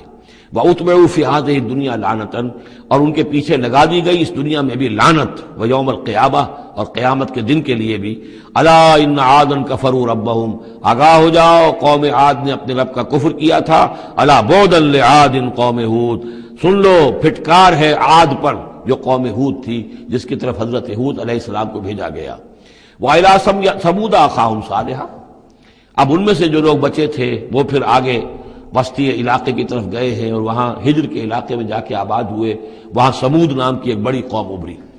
اور ان کے اندر بھی جب پھر وہی خرابیاں آ گئیں، وہی شیطان نے ان کو پٹی پڑھائی، وہی بت پرستی شروع ہو گئی، وہی ان کے معبود ہو گئے، تراش لیے انہوں نے۔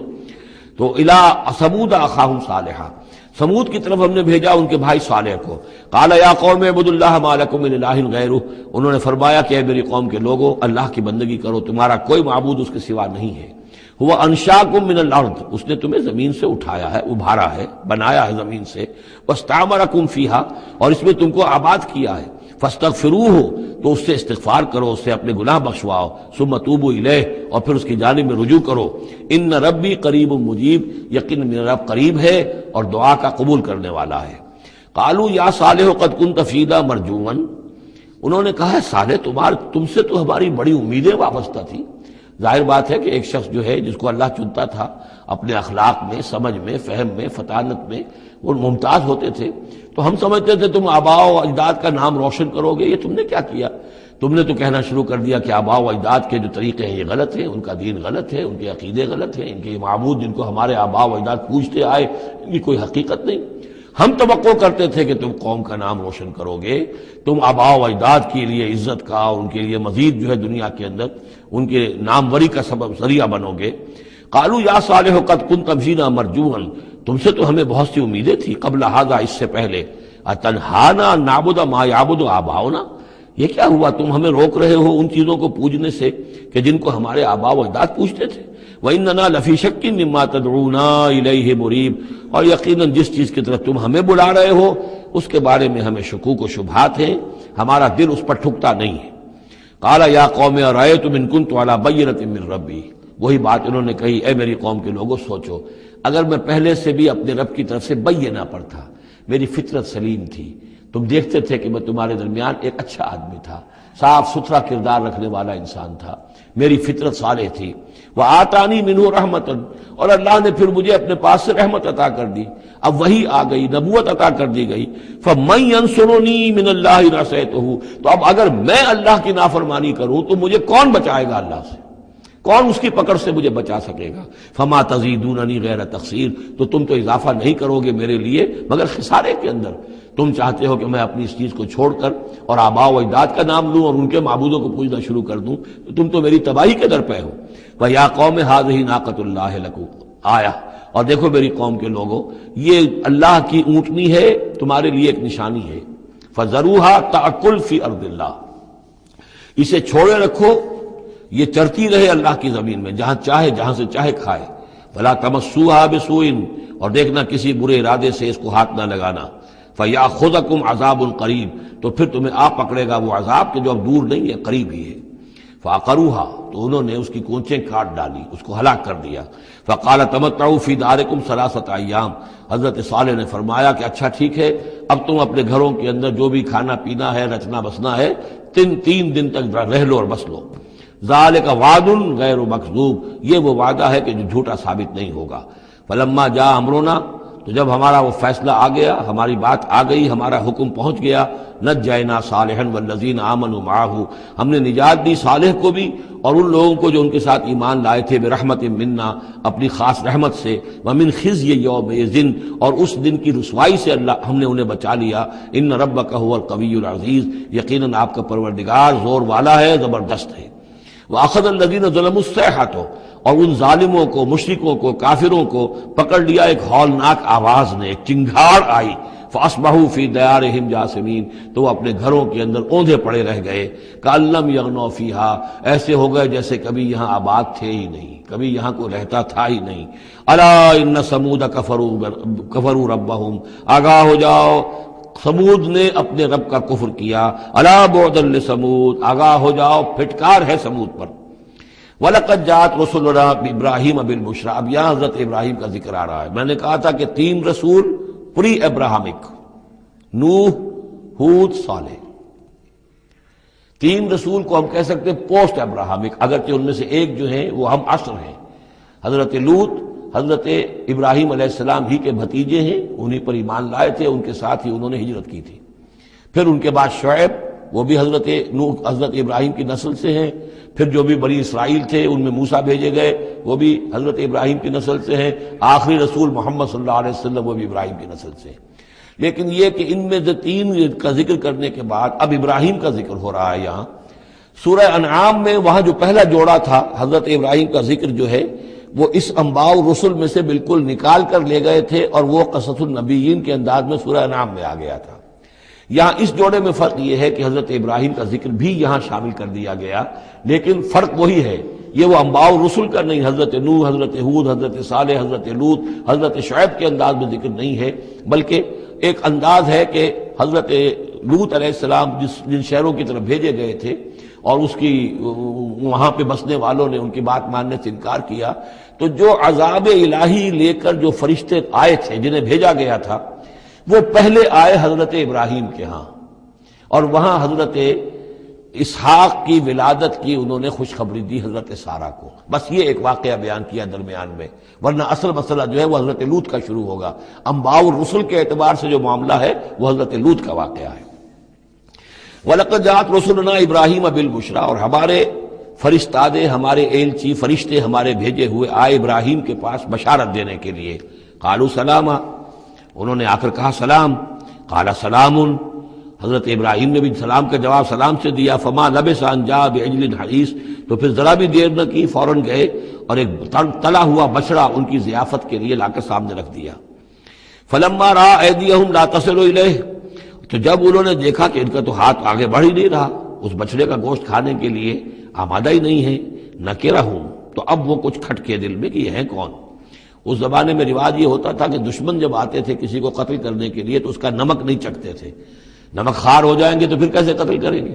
تو ایک تو اندیشہ یہ ہوا کہ یہ کسی برے ارادے سے آئے ہیں جو میری یہ ضیافت قبول نہیں کر رہے۔ نکرہم واوجس منہم خیفہ، اور ان کے دل میں، حضرت ابراہیم کے دل میں ان کی طرف سے ایک خوف پیدا ہو گیا۔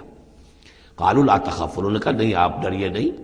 انا ارسلنا الی قوم لوط، اصل میں تو اللہ کے ہم فرشتے ہیں، بھیجے گئے ہیں قوم لوط کی طرف۔ اب وہ آخری فیصلہ اس کا جو ہے وہ ہمیں چکانا ہے۔ وامرأتہ قائمۃ فضحکت،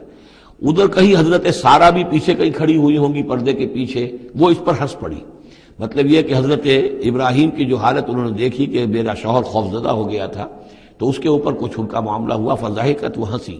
فبشرناہا باسحاق، تو ہم نے انہیں بشارت دی اسحاق کی، یعنی فرشتوں نے ان کو بشارت دی اسحاق کی۔ حضرت اسماعیل کی ولادت ہو چکی ہے، لیکن حضرت اسماعیل کو تو حضرت ابراہیم جا کر چھوڑ آئے ہیں اور وہ تو مکے میں آباد ہیں۔ حضرت سارہ کی اولاد ہوئی نہیں تھی، اصل جو خاندانی بیوی تھی ان کی وہ تو حضرت سارہ تھی۔ حضرت ہاجرہ جو ہیں وہ تو بادشاہ مصر نے ان کی خدمت میں ان کو پیش کیا تھا، اسی لیے ان کو لونڈی بھی کہہ دیتے ہیں یہ، حالانکہ وہ شہزادی تھی، وہ بادشاہ کے شاہی خاندان کی خاتون تھی حاجرہ سلام علیہا، لیکن یہ کہ یہ یہودی کہتے ہیں کہ وہ تو لونڈی تھی، کنیز تھی۔ تو چونکہ اولاد نہیں ہوئی تھی حضرت سارہ کے ہاں، تو حضرت سارہ ہی نے کہہ کر پھر حضرت ابراہیم سے کہا تھا کہ آپ تعلق قائم کریں حاجرہ سے، شاید اللہ تعالیٰ آپ کو حاجرہ سے اولاد دے دے۔ لیکن جب وہ اولاد ہو گئی حضرت اسماعیل، تو پھر وہ جو عورت کی ایک فطرت ہے اور مزاج ہے، تو ان کے لیے کھلنے لگی یہ بات کہ مجھے اللہ نے اولاد نہیں دی۔ اب ظاہر بات ہے کہ حضرت ابراہیم کی توجہ زیادہ ہو گئی ہوگی حضرت ہاجرہ کی طرف، اپنے بیٹے کی طرف، تو پھر وہ ذریعہ بن گیا کہ انہوں نے کہا کہ انہیں چھوڑ کر آؤ، اور اللہ کے حکم سے حضرت ابراہیم نے حضرت ہاجرہ کو اور حضرت اسماعیل کو وہاں بیت اللہ کے پاس، یا بیت اللہ جہاں بعد میں تعمیر ہونا تھا اس کی صرف بنیادیں اس وقت تھیں لیکن کوئی نشان اور نہیں تھا، وہاں چھوڑ دیا۔ اب یہاں جو ہے اولاد ہو رہی ہے، ان کی بشارت دی جا رہی ہے۔ تو حضرت اسحاق چھوٹے ہیں حضرت اسماعیل سے۔ فضاحکت فبشرناها باسحاق ومن وراء اسحاق یعقوب، اور یہ بھی کہا کہ پھر اسحاق کے بعد اسحاق کے ہاں ایک بیٹا ہوگا یعقوب، وہ بہت ہی ہمارے ہاں اس کا درجہ بہت بلند ہوگا، یعنی بیٹے کی بشارت پھر پوتے کی بشارت۔ قالت یا ویلتا آلد وانا عجوز وہذا بالی شیخا، انہوں نے کہا ہائے میری خرابی، کہ اب میں جنوں گی جبکہ میں ہو چکی ہوں نہایت بوڑھی، اور میرا یہ شیخ جو ہے، میرا یہ جو شوہر ہے یہ بھی شیخ ہے، یہ بھی ضعیف ہے، بوڑھا ہو چکا ہے۔ ان ھذا لشیء عجیب، یہ تو بڑی عجیب بات جو آپ بتا رہے ہیں، یہ خوشخبری مجھے دے رہے ہیں اس بڑھاپے کی عمر میں کہ میرے ہاں بیٹا ہوگا۔ قالوا اتعجبین من امر اللہ، ان فرشتوں نے کہا کہ کیا آپ تعجب کرتی ہیں اللہ کے معاملے میں؟ اللہ کا فیصلہ ہے، اللہ جیسے چاہے پیدا کرے، ہم اللہ کی طرف سے خوشخبری دے رہے ہیں، اپنی طرف سے نہیں دے رہے۔ رحمت اللہ وبرکاتہ علیکم اہل البیت، اے نبی کے گھر والوں تم پر اللہ کی رحمت ہو، اس کی برکتیں ہوں۔ اب یہاں اہل البیت کو سمجھ لیجئے کس کے لیے ہے؟ حضرت سارہ کے لیے ہے۔ اہل بیت رسول ازواج مطہرات ہیں، ان کی ایکسٹینشن ہے جو حضور نے کہا ہے اللہم ہؤلاء اہل بیتی، اے اللہ یہ بھی میرے اہل بیت ہیں۔ حضرت فاطمہ، حضرت علی، حضرت حسن، حضرت حسین، وہ بھی اہل بیت میں یہ ایکسٹینشن ہے۔ اہل بیت اصلاً نبی کی بیوی، یہاں پر کس کے لیے آ رہا؟ حضرت سارہ کے لیے۔ گھر والے ہم کہتے بھی ہیں گھر والے، گھر والے کون ہوتے ہیں؟ گھر والی تو بیوی ہوتی ہے۔ قالوا اتعجبین من امر اللہ رحمت اللہ وبرکاتہ علیکم اہل البیت انہ حمید مجید، یقیناً اللہ حمید ہے اور مجید ہے، بہت بزرگ ہے، بڑائیوں والا ہے، اور اپنی ذات میں ستودہ صفات ہے۔ فلما ذهب عن ابراہیم الروع، جب ابراہیم کا خوف جاتا رہا،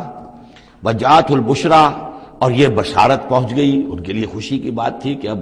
سارہ کے ہاں بھی اللہ تعالیٰ بیٹا عطا کرے گا۔ یجادلنا فی قوم لوط، اب اس نے جھگڑنا شروع کر دیا ہم سے قوم لوط کے بارے میں۔ یہ مجادلہ جو ہے یہ تورات میں بڑی تفصیل سے آیا ہے کہ دیکھو تم جو جا رہے ہو، اگر اس شہر کے اندر، ان بستیوں کے اندر 50 آدمی بھی راست باز ہوں گے تو کیا کرو گے؟ کیا پھر بھی ہلاک کر دو گے؟ فرشتوں نے کہا نہیں، اگر 50 آدمی وہاں ہوئے، اگر راست باز ہوئے تو ہم ہلاک نہیں کریں گے۔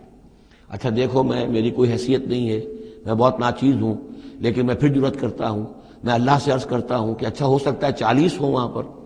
تو پھر اچھا 40 بھی ہوئے تو پھر ہم ان کو بھی پھر چھوڑ دیں گے، بستیوں کے اوپر عذاب نہیں آئے گا۔ ہوتے ہوتے 5 پہ آ گئے، جس پہ کہ آخر میں کہا گیا کہ اے ابراہیم چھوڑو اب اس بات کو، اب یہ تمہارے رب کا فیصلہ آ چکا۔ وہاں ایک بھی نہیں ہے، تم 5 کی بات کر رہے ہو۔ وہاں تو سوائے حضرت لوط علیہ السلام کے خود اور ان کی 2 بیٹیوں کے اور کوئی بھی نہیں تھا کہ جو ان شہروں میں سے بچا ہو۔ تو یجادلنا فی قوم لوط، اب وہ قوم لوط کے بارے میں ہم سے جھگڑنے لگے، یعنی چونکہ وہ حلیم الطبع تھے، طبیعت میں نرمی تھی، وہی جو حضور کی طبیعت میں بھی تھی، حضرت ابوبکر کی طبیعت میں بھی تھی، اس وجہ سے انہوں نے کہا کہ عذاب سے بچنے کی کوئی شکل ہو سکے۔ ان ابراہیم لحلیم اواہ منیب، 3 الفاظ جمع کر دیے گئے۔ یقیناً ابراہیم بہت ہی حلیم بھی تھا، بہت ہی نرم دل تھا، اور بہت ہی اللہ کی جناب میں رجوع کرنے والا تھا۔ یا ابراہیم عارض عن ھذا، تو اب کہا گیا ان سے کہ ابراہیم اب چھوڑیے، اب اس بات سے آپ ذرا قطع تعلق کیجئے۔ انہ قد جاء امر ربک، یہ تو اب آپ کے رب کا فیصلہ آ چکا ہے۔ وانہم آتیہم عذاب غیر مردود، اب ان پر وہ عذاب آ کر ہی رہے گا جسے لوٹایا نہیں جا سکے گا۔ ولما جاءت رسلنا لوطا سیء بہم وضاق بہم ذرعا، تو جب آئے ہمارے یہ فرشتادے بھیجے ہوئے، ہمارے یہ پیغامبر، یہ فرشتے لوط کے پاس، سیء بہم، کہ وہاں پر یہ بھیجے گئے تھے بہت خوبصورت لڑکوں کی شکل میں، اور ان کے ہاں جو تھا معاملہ، آپ کو معلوم ہے کہ جو امرت پرستی ان کے ہاں تھی اور جو سوڈمی تھی، تو یہ لڑکے خوبصورت آ گئے تو اس قوم کے لیے، تو ان کے لیے جشن ہو گیا کہ ہمارے لیے شکار آ گئے ہیں بہت اچھے، لوط کے ہاں بڑے عمدہ شکار پہنچے ہیں، لہذا وہ سب غول کے غول اب آ رہے ہیں، حضرت لوط علیہ السلام کے گھر پر چڑھائی کر رہے ہیں۔ تو جب ہمارے یہ فرشتادہ، ہمارے یہ جو نوجوان لڑکوں کی شکل میں جن کو بھیجا گیا تھا فرشتوں کو، جب پہنچے حضرت لوط کے پاس، سیء بہم، وہ ان کو دیکھ کر بہت غمگین ہوا کہ یہ بڑا میرے لیے وَضَاقَ بِهِمْ ذَرْعًا، ان کا دل بڑا تنگ ہوا، وَقَالَ هَذَا يَوْمٌ عَصِيبٌ، اور انہوں نے کہا یہ تو میرے لیے بڑا سختی کا دن آ گیا ہے، میرے پاس اتنی طاقت نہیں ہے کہ میں ان بدبختوں کا مقابلہ کر سکوں، اپنے ان مہمانوں کو ان کی دست برد سے میں بچا سکوں۔ اور وہ لوگ جو ہیں جانتے تھے جس قسم کی خبیث ان کی تباہی ہو چکی تھی کہ وہ کسی اپیل اور کسی دلیل سے باز آنے والے نہیں ہیں، تو اس سے ان کے دل کے اندر جو ہے وہ ایک عجیب کیفیت پیدا ہوئی۔ سیء بہم وضاق بہم ذرعا وقال ھذا یوم عصیب وجاءہ قومہ یہرعون الیہ، اور اب آئی اس کی قوم اس کے پاس والہانہ دوڑتی ہوئی، بڑے خوشی سے ناچتے ہوئے آ رہے ہیں کہ آج تو ہمارے لیے جو ہے وہ بہت ہی عمدہ شکار پہنچ گیا ہے۔ وَمِن قَبْلُ كَانُوا يَعْمَلُونَ السَّيِّئَاتِ، اور وہ پہلے ہی سے ان گندے کاموں کے اندر ملوث تھے۔ قَالَ يَا قَوْمِ هَؤُلَاءِ بَنَاتِي هُنَّ أَطْهَرُ لَكُمْ، حضرت لوط نے فرمایا کہ دیکھو میری قوم کے لوگوں، میری بیٹیاں موجود ہیں، وہ تمہارے لیے بہت پاکیزہ ہیں۔ اس کے دو معنی کیے گئے، ایک تو یہ کہ بیٹیوں سے مراد ہے کہ جو تمہاری بیویاں ہیں وہ میری بیٹیوں کے مانند ہیں۔ نبی جو ہوتا ہے وہ گویا کہ قوم کے لیے والد کی جگہ ہے، جیسے کہ قرآن مجید میں وَأَزْوَاجُهُ أُمَّهَاتُهُمْ، حضور کی تمام ازواج جو ہیں وہ پوری امت کے لیے ماؤں کے درجے میں ہیں، تو گویا کہ میری بیٹیاں ہیں، اللہ نے تمہارے لیے ان کو پیدا کیا ہے، تمہارے لیے جوڑا بنایا ہے، وہ پاک جو ہے تمہارے لیے راستہ اپنی شہوت کی کے تقاضے کو پورا کرنے کے لیے صحیح راستہ اس کو چھوڑ کر، اور یہ بھی ہو سکتا ہے کہ انہوں نے اپنی بیٹیوں ہی کو پیش کیا ہو کہ تمہیں اگر کرنا ہی ہے تو نکاح کر لو، میں اپنی بیٹیاں تمہیں نکاح میں دینے کو تیار ہوں، لیکن میرے جو یہ مہمان ہیں ان کے بارے میں مجھے رسوا نہ کرو۔ قال یا قوم هؤلاء بناتی هن اطہر لکم فاتقوا اللہ ولا تخزون فی ضیفی، تو اللہ کا خوف کرو اور دیکھو مجھے میرے مہمانوں کے معاملے میں رسوا مت کرو۔ الیس منکم رجل رشید، کیا تم میں کوئی ایک آدمی بھی شریف اور کوئی ایک آدمی بھی نیک چلن نہیں رہا؟ یعنی کوئی تو تم میں سے ایسا نکل آتا جو میرا ساتھ دیتا، جو میری ہاں میں ہاں ملاتا، تم میں تو معلوم ہوتا کہ کوئی ایک شخص بھی شریف النفس باقی نہیں رہا۔ قالوا لقد علمت ما لنا فی بناتک من حق، انہوں نے کہا کہ اے لوط تمہیں خوب معلوم ہے تمہاری بیٹیوں پر ہمارا کوئی حق نہیں ہے۔ اس سے معلوم ہوتا ہے وہ دوسری ہی بات ہی زیادہ راجح ہے۔ وَإِنَّكَ لَتَعْلَمُ مَا نُرِيدُ، اور تم خوب جانتے جو ہم چاہتے ہیں، یعنی باتیں مت بناؤ، ہماری توجہ جو ہے ادھر ادھر لے جانے کی کوشش نہ کرو، تم جانتے ہو ہم جو چاہتے ہیں، جس کے لیے ہم حاضر ہوئے ہیں، جس کے لیے ہم پہنچے ہیں۔ قَالَ لَوْ أَنَّ لِي بِكُمْ قُوَّةً، انہوں نے کہا کاش کہ میرے پاس تمہارے مقابلے کے لیے کوئی طاقت ہوتی، او آوی الی رکن شدید، یا وہ کوئی قلعہ ایسا ہوتا جس میں مضبوط میں جا کر پناہ لے لیتا اور تم سے اپنے آپ کو اور اپنے مہمانوں کو بچا لیتا۔ یہاں ہے اصل میں حضور صلی اللہ علیہ وسلم کی ایک حدیث میں الفاظ آئے ہیں، یرحم اللہ لوطا لقد کان یاوی الی رکن شدید، اللہ تعالیٰ رحم فرمائے لوط پر، وہ ایک مضبوط قلعے میں تھے، اللہ تعالیٰ کی حفاظت تو انہیں حاصل تھی، لیکن یہ کہ اس وقت جو صورت بن گئی تھی ان کے لیے، جیسے جب جادوگروں نے جو اپنے انچھر پھینکے تھے اور وہ بھی بن گئے تھے فرعون کے دربار میں، وہ بھی شکل اختیار کر لی تھی انہوں نے سانپوں کی، تو حضرت موسیٰ پر بھی وقتی طور پر خوف طاری ہو گیا تھا۔ تو بدبنائے طب بشری خوف کا ہو جانا یہ کوئی نبوت کی عصمت کے منافی نہیں ہے۔ تو یہاں پر بھی اللہ تعالیٰ کی حفاظت تھی، اور جیسا کہ آیا فرشتوں نے پھر ذرا سا ایک ہاتھ ہلایا اور سب کے سب اندھے ہو گئے، وہ اس طرح کا معاملہ تفاصیل تورات میں ہے۔ قال لو ان لی بکم، لیکن جو حسرت کی کیفیت تھی اور جس طرح ضیق میں ان کی جان اس وقت آئی تھی، اس کا تصور کیجئے، کاش کہ میرے پاس تمہارے مقابلے کے لیے طاقت ہوتی، او آوی الی رکن شدید، یا کوئی ایسا ہوتا مضبوط مستحکم قلعہ جس میں جا کر میں پناہ لے لیتا۔ قالوا یا لوط انا رسول ربک، ان فرشتوں نے کہا اے لوط گھبرائیں نہیں، ہم آپ کے رب کے پیغامبر ہیں، بھیجے ہوئے ہیں، لن یصلوا الیک، یہ آپ تک پہنچ ہی نہیں پائیں گے، آپ کو کوئی گردن نہیں پہنچا سکیں گے، آپ بالکل اطمینان رکھیں۔ فَأَسْرِ بِأَهْلِكَ بِقِطْعٍ مِنَ اللَّيْلِ، اور بھی رات کا ایک حصہ جو باقی ہے اس میں آپ اپنے اہل کو لے کر، اپنے گھر والوں کو لے کر نکل جائیے اس بستی سے۔ وَلَا يَلْتَفِتْ مِنْكُمْ أَحَدٌ، اور کوئی بھی آپ میں سے پیچھے نہ دیکھے، پیچھے توجہ نہ کرے، پیچھے کی طرف کوئی خیال نہ آئے کہ ہمارے دوست تھے اور ہمارے یہ تھے اور ہمارے عزیز تھے، إِلَّا امْرَأَتَكَ، اور آپ کی بیوی بھی ساتھ نہیں جائے گی، وہ بھی یہیں رہے گی۔ یہ دو بیویاں ہیں جلیل القدر پیغمبروں کی، جن کا ذکر پھر آئے گا بڑی وضاحت کے ساتھ سورہ تحریم میں، ایک حضرت نوح علیہ السلام کی بیوی اور ایک حضرت لوط کی بیوی، کہ یہ اگرچہ کہ کانتا تحت عبدین من عبادنا صالحین فخانتاہما فلم یغنیا عنہما من اللہ شیئا، اگرچہ وہ ہمارے دو بہت ہی نیک اور بہت ہی برگزیدہ بندوں کے تحت تھیں، ان کے گھروں میں آباد تھیں، لیکن یہ کہ انہوں نے خیانت کی، اور اس کے نتیجے میں یہ ہے کہ پھر وہ اللہ تعالیٰ کے عذاب سے ان کے شوہر انہیں بچا نہیں سکے۔ نہ حضرت نوح بچا سکے اپنی اس بیوی کو، اور نہ حضرت لوط بچا سکے اپنی اس بیوی کو۔ الا امرأتک، سوائے آپ کی بیوی کے، انہ مصیبھا ما اصابہم، اس کے اوپر تو وہی مصیبت آ کر رہنی ہے جو ان سب پر آنی ہے۔ ان موعدہم الصبح، اور دیکھیے ان کے وعدے کا وقت صبح کا ہے، صبح کو وہ عذاب آ جائے گا۔ الیس صبح بقریب، کیا صبح قریب نہیں ہے؟ یعنی اب جلدی کیجئے، اب آپ فوری طور پر یہاں سے اپنی بچیوں کو لے کر نکل جائیے۔ فلما جاء امرنا جعلنا عالیہا سافلہا، جب ہمارا حکم آ پہنچا ہم نے اس کے اونچے کو نیچا کر دیا، یعنی کسی بستی کو تلپٹ کیا جائے تو چھت نیچے ہو جائے گی اور جو بنیادیں اوپر آ جائیں گی۔ عالیہا سافلہا، الٹ کر رکھ دیا بستیوں کو۔ وامطرنا علیہا حجارۃ من سجیل، اور مزید ان کے اوپر ہم نے بارش برسائی کنکروں کی، پتھروں کی۔ یعنی یہ کہ ایک طرف تو یہ کہ کچھ زلزلہ آیا یا کچھ اور زمین میں دھماکہ ہوا، ایکسپلوژن ہوا جس سے وہ بستیاں الٹ گئیں، اور اس کے بعد یہ ہے کہ آسمان سے پھر بارش ہوئی ہے ان پر سجیل۔ یہ سجیل اصل میں فارسی کا لفظ ہے سنگ گل، سنگ گل یعنی یہ کہ مٹی جو ہے اگر کسی صحرا کے اندر تھوڑی سی پھوار پڑے اور زیادہ تیز بارش نہ ہو تو وہ ہر قطرے کے ساتھ تھوڑی سی مٹی مل کر وہ ایک چھوٹا سا دانہ بنتا ہے، اور وہ پھر دھوپ جب پڑتی ہے تو وہ پھر پک جاتا ہے، جیسے کہ کہیں آپ اینٹیں پکاتے ہیں اپنے ان کے اندر بھٹیوں کے اندر،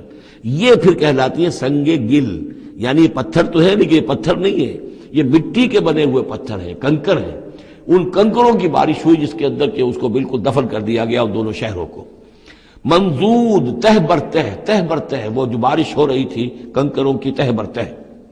مسومۃ عند ربک، اور وہ نشان زد تھے تیرے رب کی طرف سے، یعنی ہر ایک کے لیے معلوم تھا کہ کس کو کون سا پتھر لگنا ہے اور کون سا جو شخص ہے اس کی ہلاکت کس کے ذریعے سے ہونی ہے۔ وما ہی من الظالمین ببعید، اور یہ ان ظالموں سے کچھ زیادہ دور نہیں ہے، یعنی جو مشرکین مکہ ہیں، جو قریش ہیں اور عرب کے جو مشرک ہیں، ان سے یہ بستیاں کوئی دور تو نہیں ہیں، اس لیے کہ یہ جب جاتے تھے فلسطین کی طرف اپنے قافلے لے کر تو یہاں سے گزرتے تھے۔ قوم سمود کا مسکن بھی ان کے راستے میں آتے تھے، قوم مدین کا علاقہ بھی ان کے راستے میں آتا تھا، پھر یہ عمورہ اور صدوم کی بستیوں کے جو ہے یہ بھی کچھ ان کے جو آثار باقی رہ گئے تھے وہ بھی آتے تھے۔ وَإِلَىٰ مَدْيَنَ أَخَاهُمْ شُعَيْبًا، اور مدین کی طرف ہم نے بھیجا ان کے بھائی شعیب کو۔ میں بتا چکا ہوں یہ بنی قطورہ میں سے ہے مدین، اور پھر ان سے جو ایک قوم بڑی بنی وہ آ کر خلیج عقبہ کے داہنی طرف جو ہے یہ علاقے کے اندر آباد ہو گئی۔ اور یہ انٹرسیکشن ہے، روڈز کا کراس روڈ ہے۔ قافلے جو جنوب سے شمال کو جاتے تھے یمن سے شام کو، اور شام سے یمن کو، وہ گزرتے تھے شمالاً جنوباً، اور قافلے جو عراق سے آتے تھے اور مصر کو جاتے تھے وہ گزرتے تھے شرقاً غرباً۔ اس طریقے سے یہ جو ہے انٹرسیکشن تھا ان قافلوں کا، تو یہاں بڑی خوشحالی ہوئی، کاروبار چمکے ان کے۔ لیکن اس قوم کے اندر پھر وہ خرابیاں آئیں جو ہم پڑھ چکے ہیں سورہ اعراف میں، کم تولنا، کم ناپنا، رہزنی کرنا، جھوٹ بولنا، دھوکہ دینا، یعنی شرک کے علاوہ۔ وَإِلَىٰ مَدْيَنَ أَخَاهُمْ شُعَيْبًا، اور مدین کی طرف ہم نے بھیجا ان کے بھائی شعیب کو۔ قَالَ يَا قَوْمِ اعْبُدُوا اللَّهَ مَا لَكُم مِّنْ إِلَٰهٍ غَيْرُهُ، انہوں نے بھی یہی کہا کہ اے میری قوم کے لوگو، اللہ کی بندگی کرو، تمہارا کوئی الہ نہیں ہے اس کے سوا۔ وَلَا تَنقُصُوا الْمِكْيَالَ وَالْمِيزَانَ، اور نہ کم رکھو پیمانوں کو اور نہ ہی میزان تول کو۔ إِنِّي أَرَاكُمْ بِخَيْرٍ، میں تمہیں دیکھ رہا ہوں کہ آسودہ حال ہو، اللہ نے تمہیں آسودہ حال کیا ہے۔ انی اخاف علیکم عذاب یوم محیط، لیکن اگر تم اپنی ان غلط بدعمالیوں سے باز نہ آئے تو مجھے اندیشہ ہے کہ تم پر ایک ایسے دن کا عذاب آ جائے گا جو تمہیں گھیر لے گا۔ وَيَا قَوْمِ أَوْفُوا الْمِكْيَالَ وَالْمِيزَانَ بِالْقِسْطِ، اور میری قوم کے لوگوں پیمانہ اور تول جو ہے عدل اور انصاف کے ساتھ پورا پورا دیا کرو۔ وَلَا تَبْخَسُوا النَّاسَ أَشْيَاءَهُمْ، اور مت کم کیا کرو، گھٹایا کرو لوگوں کے لیے ان کے سامان۔ وَلَا تَعْثَوْا فِي الْأَرْضِ مُفْسِدِينَ، اور نہ ہی زمین میں فساد مچاتے پھرو۔ بقیت اللہ خیر لکم، جو بھی اللہ کی طرف سے بچت ہو جائے، صحیح صحیح تولو، صحیح صحیح ناپو، پھر جو بچ جائے تو گویا کہ وہ اللہ تعالیٰ کی طرف سے تمہیں ایک نفع ہے جو اللہ نے دیا ہے۔ تو جو بھی صحیح تجارت کرتے ہوئے بچت ہو جائے، نفع ہو جائے، وہ بقیت اللہ ہے۔ بقیت اللہ خیر لکم ان کنتم مؤمنین، اگر تم مومن ہو، اگر مانتے ہو میری بات کو، ماننے والے ہو تو وہ تمہارے لیے بہتر ہے۔ وما انا علیکم بحفیظ، لیکن میں تمہارے اوپر کوئی نگران اور نگہبان نہیں ہوں، میں ٹھیکیدار نہیں ہوں، میرا کوئی زور تم پر نہیں چل رہا، میں تمہیں سمجھا رہا ہوں اور نیکی کی تلقین کر رہا ہوں۔ قالوا یا شعیب وصلاتک تأمرک ان نترک ما یعبد آباؤنا، انہوں نے کہا اے شعیب کیا تمہاری نماز تمہیں اس بات کا حکم دیتی ہے کہ ہم چھوڑ دیں ان کو کہ جن کو پوجتے تھے ہمارے آباء و اجداد؟ اگرچہ حضرت شعیب کی گفتگو میں تذکرہ نہیں ہے، لیکن یہ کہ وہ کامن مرض جو ہے، مشترک مرض، بیماری، وہ تو موجود تھا، یعنی وہ شرک۔ او ان نفعل فی اموالنا ما نشاء، یا یہ تمہاری نماز جو ہے تمہیں روکتی ہے، حکم دیتی ہے اس بات کا کہ ہم اپنے مال میں جو چاہے نہ کر سکیں۔ ہمارا مال ہے، یہ جو آج بھی دنیا میں تصور ہے، سیکریٹ رائٹ آف اونرشپ، میرا مال ہے میں جو چاہوں کروں، اسی سے پھر وہ ساری خرابیاں پیدا ہوتی ہیں۔ مال آپ کا ہے، اللہ کی امانت ہے، آپ کے پاس ہے، مالک اللہ ہے، لیکن اس میں اللہ کے حکم کے مطابق تصرف کرنا ہے۔ یہاں کوئی سیکریٹ رائٹ آف اونرشپ نہیں ہے۔ یو آر ٹرسٹیز، یہ امانت چند روزہ نزد ماست، در حقیقت مالک ہر شے خداست۔ یہ تو چند دن کی ایک امانت ہے تو ہمارے پاس جو ہے، ورنہ حقیقت میں تو مالک حقیقی ہر شے کا اللہ ہے۔ تو جب انسان مالک اپنے آپ کو سمجھتا ہے فی اموالنا، تو پھر ما نشاء، جو ہم چاہیں گے کریں گے۔ اور نفعل فی اموالنا ما نشاء، تو تم ہمیں روکنا چاہتے ہو اس چیز سے۔ تمہاری نماز اور دینداری جو ہے، اس نے تمہیں یہی سکھایا ہے کہ ایک تو ہمارے معبودوں سے ہمیں برگشتہ کرو، اور دوسرے یہ کہ ہمیں یہ کہو یہ کرو یہ نہ کرو۔ ہمارے مال ہیں، ہم جیسے چاہیں گے اس کے اندر معاملہ کریں گے۔ انک لانت الحلیم الرشید، ہاں ایک ہی تم ہی تو رہ گئے ہو کہ جو بہت نیک ہو، باوقار ہو، باقی تم ہم پر تنقیدیں کر رہے ہو، ہمیں کہہ رہے ہو کہ ہم غلط کام کر رہے ہیں۔ قال یا قوم ارأیتم ان کنت علی بینۃ من ربی، انہوں نے وہی بات فرمائی میری قوم کے لوگوں، سوچو اگر میں پہلے سے بھی اپنے رب کی طرف سے بینہ پر تھا، میری فطرت صحیح تھی، میرا کردار صحیح تھا، میں تمہارے ہاں ایک نیک انسان کی حیثیت سے معروف تھا، جیسے حضور الصادق الامین کی حیثیت سے متعارف تھے، وَرَزَقَنِي مِنْهُ رِزْقًا حَسَنًا، اور اللہ تعالیٰ نے اور اپنے پاس سے مجھے اچھا رزق دیا ہے، وحی آئی ہے، نبوت مجھے مل گئی ہے، وَمَا أُرِيدُ أَنْ أُخَالِفَكُمْ إِلَىٰ مَا أَنْهَاكُمْ عَنْهُ، اور میں یہ ہرگز نہیں چاہتا کہ جس چیز سے تمہیں میں روک رہا ہوں، تمہیں اس سے روک کر میں خود وہی کام کرنے لگوں۔ ان اريد الا الاصلاح، میں نہیں چاہتا سوائے اصلاح کے، مستطاعت ہو، جتنا بھی میرے امکان میں ہو۔ وما توفیقی الا باللہ، اور میری توفیق تو ہے تو اللہ ہی کی طرف سے ہے، جو بھی میرے اندر ہمت ہے، جو بھی استقامت ہے، اور جو بھی مجھ سے کام بن رہا ہے وہ اللہ کی طرف سے ہے۔ علیہ توکلت، تو میں نے اسی پر توکل کیا ہے، وإلیہ انیب، اور اسی کی طرف میرا رجوع کرنا ہے۔ وَيَا قَوْمِ لَا يَجْرِمَنَّكُمْ شِقَاقِي أَن يُصِيبَكُم مِّثْلُ مَا أَصَابَ قَوْمَ نُوحٍ أَوْ قَوْمَ هُودٍ أَوْ قَوْمَ صَالِحٍ وَمَا قَوْمُ لُوطٍ مِّنكُمْ بِبَعِيدٍ صدق اللہ العظیم۔ رب اشرح لي صدری ويسر لي أمری واحلل عقدة من لسانی يفقهوا قولی۔ اللهم ربنا ألهمنا رشدنا وأعذنا من شرور أنفسنا، اللهم أرنا الحق حقا وارزقنا اتباعه وأرنا الباطل باطلا وارزقنا اجتنابه، اللهم ربنا آنس وحشتنا في قبورنا وارحمنا بالقرآن العظيم، اللهم اجعله لنا إماما ونورا وهدى ورحمة، اللهم ذكرنا منه ما نسينا وعلمنا منه ما جهلنا، وارزقنا تلاوته آناء الليل وآناء النهار واجعله لنا حجة يا رب العالمين آمین۔ رمضان مبارک کا پہلا عشرہ مکمل ہو جانا آپ سب حضرات کو مبارک ہو۔ آج کے شب سے دوسرا عشرہ شروع ہو رہا ہے۔ پہلے عشرے کو حضور نے عشرہ رحمت قرار دیا ہے، اور یہ عشرہ مغفرت ہے۔ سورہ ہود کے 8ویں رکوع میں جو مضمون چل رہا تھا، حضرت شعیب علیہ السلام اور ان کی قوم کے مابین جو رد و قدح کی تفصیل بیان ہو رہی تھی، اس میں ایک اہم نقطہ آیا ہے، وَيَا قَوْمِ لَا يَجْرِمَنَّكُمْ شِقَاقِي، اور دیکھو اے میری قوم کے لوگوں، تمہیں میری دشمنی، میرا ذاتی بغض اس بات پر آمادہ نہ کر دے کہ تمہارا وہ انجام ہو جائے ان یصیبکم مثل ما اصاب قوم نوح، کہ تم پر بھی وہی عذاب آئے اللہ کا جیسا کہ آیا تھا قوم نوح پر، او قوم ہود، او قوم ہود، یا جو آیا تھا قوم ہود پر، او قوم صالح، یا جو آیا تھا قوم صالح پر، لوط منکم ببعید، اور قوم لوط تو تم سے زیادہ دور بھی نہیں۔ یہ چار جو ہیں قوموں کے اوپر عذاب آ چکا تھا حضرت شعیب علیہ السلام کی قوم پر عذاب آنے سے پہلے، حضرت نوح، حضرت ہود، اور جہاں جن شہروں تک حضرت لوط علیہ السلام بھیجے گئے، یعنی سدوم اور عامورہ کی بستیاں، اور یہ جو بستیاں تھیں دونوں جن پر عذاب آیا ہے، بعید ہونے کا معاملہ ان کا دونوں اعتبار سے ہے، زمانی اعتبار سے بھی، مکانی اعتبار سے بھی۔ جغرافیے میں بھی ہم نے دیکھ لیا کہ خلیج عقبہ کے مشرقی ساحل کے ساتھ جو ہے علاقہ جو ہے یہ تھا کہ جو اصحاب مدین کا ہے، جن میں شعیب بھیجے گئے، ان سے ذرا ہٹ کر مشرق میں جو ہے بحیرہ بردار ہے، اور بحیرہ بردار کے ساحل کے اوپر یہ شہر آباد تھے۔ تو جغرافیائی اور زمینی اعتبار سے بھی فاصلہ نہیں ہے، زمانی اعتبار سے بھی زیادہ فصل نہیں ہے۔ اور اگرچہ بعض لوگوں کا خیال یہ ہے کہ حضرت موسیٰ علیہ السلام جب مدین گئے تھے مصر سے، اپنی جان بچا کر نکلے تھے، تو پھر وہاں جس شیخ کے پاس وہ رہے ہیں اور جس کی بیٹی سے پھر انہوں نے شادی کی ہے، اس کے بارے میں لوگوں نے یہ خیال ظاہر کیا کہ وہ حضرت شعیب تھے۔ مجھے اس سے سختی سے اختلاف ہے، اور مجھے ان لوگوں کی رائے سے اتفاق ہے جو سمجھتے ہیں کہ یہ ممکن ہی نہیں ہے۔ حضرت شعیب کی قوم کے اوپر جو عذاب آ چکا تھا، اس کے بعد جو لوگ بچے کھچے وہاں آباد تھے، ان میں کوئی نیک آدمی تھا کہ جس کے پاس حضرت موسیٰ علیہ السلام کا جانا ہوا ہے۔ لیکن یہ کہ بہرحال اتنا فصل کوئی ہزاروں برس کا نہیں ہے ان کے مابین، سینکڑوں برس کا بھی شاید نہ ہو، قریب کا ہے معاملہ، زمانی اعتبار سے بھی اور زمینی اعتبار سے بھی۔ اب جو نقطہ اس میں اہم ہے وہ یہ ہے کہ بسا اوقات کسی شخص کو کسی داعی حق سے ذاتی پرخاش ہوتی ہے، کوئی ذاتی بغض ہے، کوئی ذاتی دشمنی ہے، کسی سبب سے ہے، اس کے نفسیاتی اسباب ہو سکتے ہیں اور بہت سے اسباب ہو سکتے ہیں،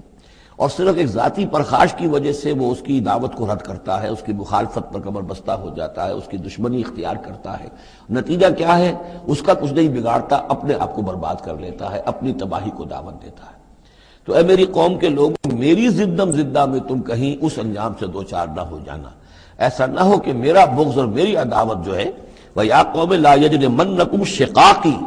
أَن يُصِيبَكُم مِّثْلُ مَا أَصَابَ قَوْمَ نُوحٍ أَوْ قَوْمَ هُودٍ أَوْ قَوْمَ صَالِحٍ وَمَا قَوْمُ لُوطٍ مِّنكُم بِبَعِيدٍ وَاسْتَغْفِرُوا رَبَّكُمْ، اور دیکھو استغفار کرو اپنے رب سے، ثُمَّ تُوبُوا إِلَيْهِ، پھر اس کی طرف رجوع کرو، اس کی طرف آگے بڑھو، اس کی اطاعت کرو، اس کی فرمانبرداری کرو۔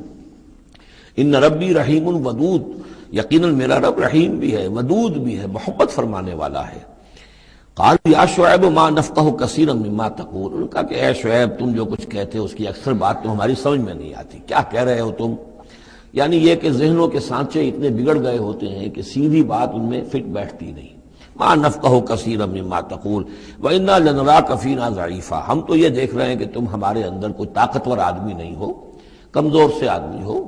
ہم تو دیکھتے ہیں کہ تمہارے پاس کوئی قوت نہیں ہے۔ لولا رہتو کا، اگر نہ ہوتا تمہارا خاندان، لرجمناکا، تو ہم تجھے کبھی کا جو سنسار کر چکے ہوتے۔ اب یہ بات بہت اہم ہے اس وقت، اصل میں یہ جو صورت مکی نازل ہو رہی ہیں، جو حضور کی دعوت اور تحریک جس دور سے گزر رہی تھی اور جو کچھ ہو رہا تھا، وہ اس کا ایک عکس سابقہ انبیاء اور رسل کے حالات میں بھی جو ہے تو وہ اسی دور کی مناسبت سے وہی باتیں نمایاں کی جاتی ہیں۔ یعنی جو تکرار ہوئی ہے ان رسولوں کے حالات کی، وہ تکرار محض نہیں ہے، بلکہ ہر جگہ پر جس دور میں وہ صورت نازل ہو رہی ہے جن میں ان کا تذکرہ ہو رہا ہے، اس دور میں جو خاص مسائل ہیں کہ جو درپیش ہیں محمد الرسول اللہ صلی اللہ علیہ وسلم اور آپ کے صحابہ کو، تو ان کے مناسبت سے جو ہدایت ہے، دل جوئی ہے، مسلمانوں کے لیے رہنمائی ہے، وہ حصہ ان رسولوں کی تعلیمات اور تاریخ کا بیان کیا جاتا ہے۔ اب یہاں مکے میں بھی شکل یہ ہو چکی تھی کہ بقیہ سب قریش جو ہیں وہ حضور کے خلاف جو ہیں سخت غیظ اور غضب کے اندر مبتلا تھے، لیکن چونکہ حضور کے چچا ابو طالب یہ خاندان بنی ہاشم کے سردار تھے اور انہیں ذاتی محبت تھی، وہ چاہے ایمان نہیں لائے حضور پر صلی اللہ علیہ وسلم، لیکن ذاتی محبت انہیں اتنی تھی کہ انہوں نے آخری وقت تک سپورٹ کیا ہے۔ اور قبائلی زندگی میں یہ ہوتا ہے کہ اگر کہیں کسی ایک خاندان کے کسی فرد کے اوپر کوئی ہاتھ اٹھایا جائے تو پھر وہ خاندان انتقام لیتا ہے۔ اس کا مطلب یہ ہوتا کہ وہ حضور کے خلاف وہ کوئی اقدام کرتے ہیں تو گویا کہ ان فائٹنگ شروع ہو جائے گی، داخلی خانہ جنگی شروع ہو جائے گی بنو ہاشم کی ان لوگوں کے خلاف کہ جو ہم حضور کو کوئی غضب پہنچائیں، نقصان پہنچائیں۔ یہ تحفظ ملا ہوا تھا محمد الرسول اللہ صلی اللہ علیہ وسلم کو اللہ تعالیٰ کی طرف سے۔ اگر خدا نہ خواستہ ابو لہب ہوتا اس سردار، تو کبھی کا حضور کے خلاف کوئی نہ کوئی اقدام وہ کر چکے ہوتے، لیکن چونکہ خاندان بنی ہاشم کی سرداری اس وقت تھی ابو طالب کے پاس، اور انہیں دلچسپی تھی اور محبت تھی، شفقت تھی حضور کے ساتھ، بلکہ کچھ عرصہ جو ہے حضور ان کے سائے عاطفت کے اندر انہوں نے گزارا بھی تھا۔ اس وجہ سے تو یہ نقشہ دکھایا جا رہا ہے کہ آج قریش کے مقابلے میں جس طریقے سے کہ بنو ہاشم کی سپورٹ اور حفاظت جو ہے وہ حضور کے لیے اللہ تعالیٰ نے اسے قلعہ بنا دیا ہے، یہی معاملہ اس وقت تھا کہ حضرت شعیب کا بھی خاندان ان کا پشت بنا تھا۔ وَلَوْلَا رَحْتُكَ، اگر تمہارا خاندان تمہارا پشت بنا نہ ہوتا اور تمہارا ساتھ نہ دے رہا ہوتا، لَرَجَمْنَاكَ، ہم کبھی کہ تمہیں سنسار کر چکے ہوتے۔ وَمَا أَنْتَ عَلَيْنَا بِعَزِيزٍ، اور ذاتی طور پر تم ہم پر کوئی بھاری نہیں ہو، تو تمہاری کوئی حیثیت نہیں ہے۔ قَالَ يَا قَوْمِ رَحْتِي أَعَزُّ عَلَيْكُم مِّنَ اللَّهِ، انہوں نے کہا اے میری قوم کے لوگوں، کیا میرا یہ خاندان تم پر زیادہ بھاری ہے اللہ سے؟ میرا پشت بنا تو حقیقتاً اللہ ہے، تم اللہ سے نہیں ڈرتے، میرے خاندان سے ڈرتے ہو۔ اَرَحْتِي أَعَزُّ عَلَيْكُم مِّنَ اللَّهِ وَاتَّخَذْتُمُوهُمْ وَرَاءَكُمْ ظِهْرِيًّا، اللہ کو تو تم نے اپنی پیٹھوں کے پیچھے پھینکا ہوا ہے، بلایا ہوا ہے۔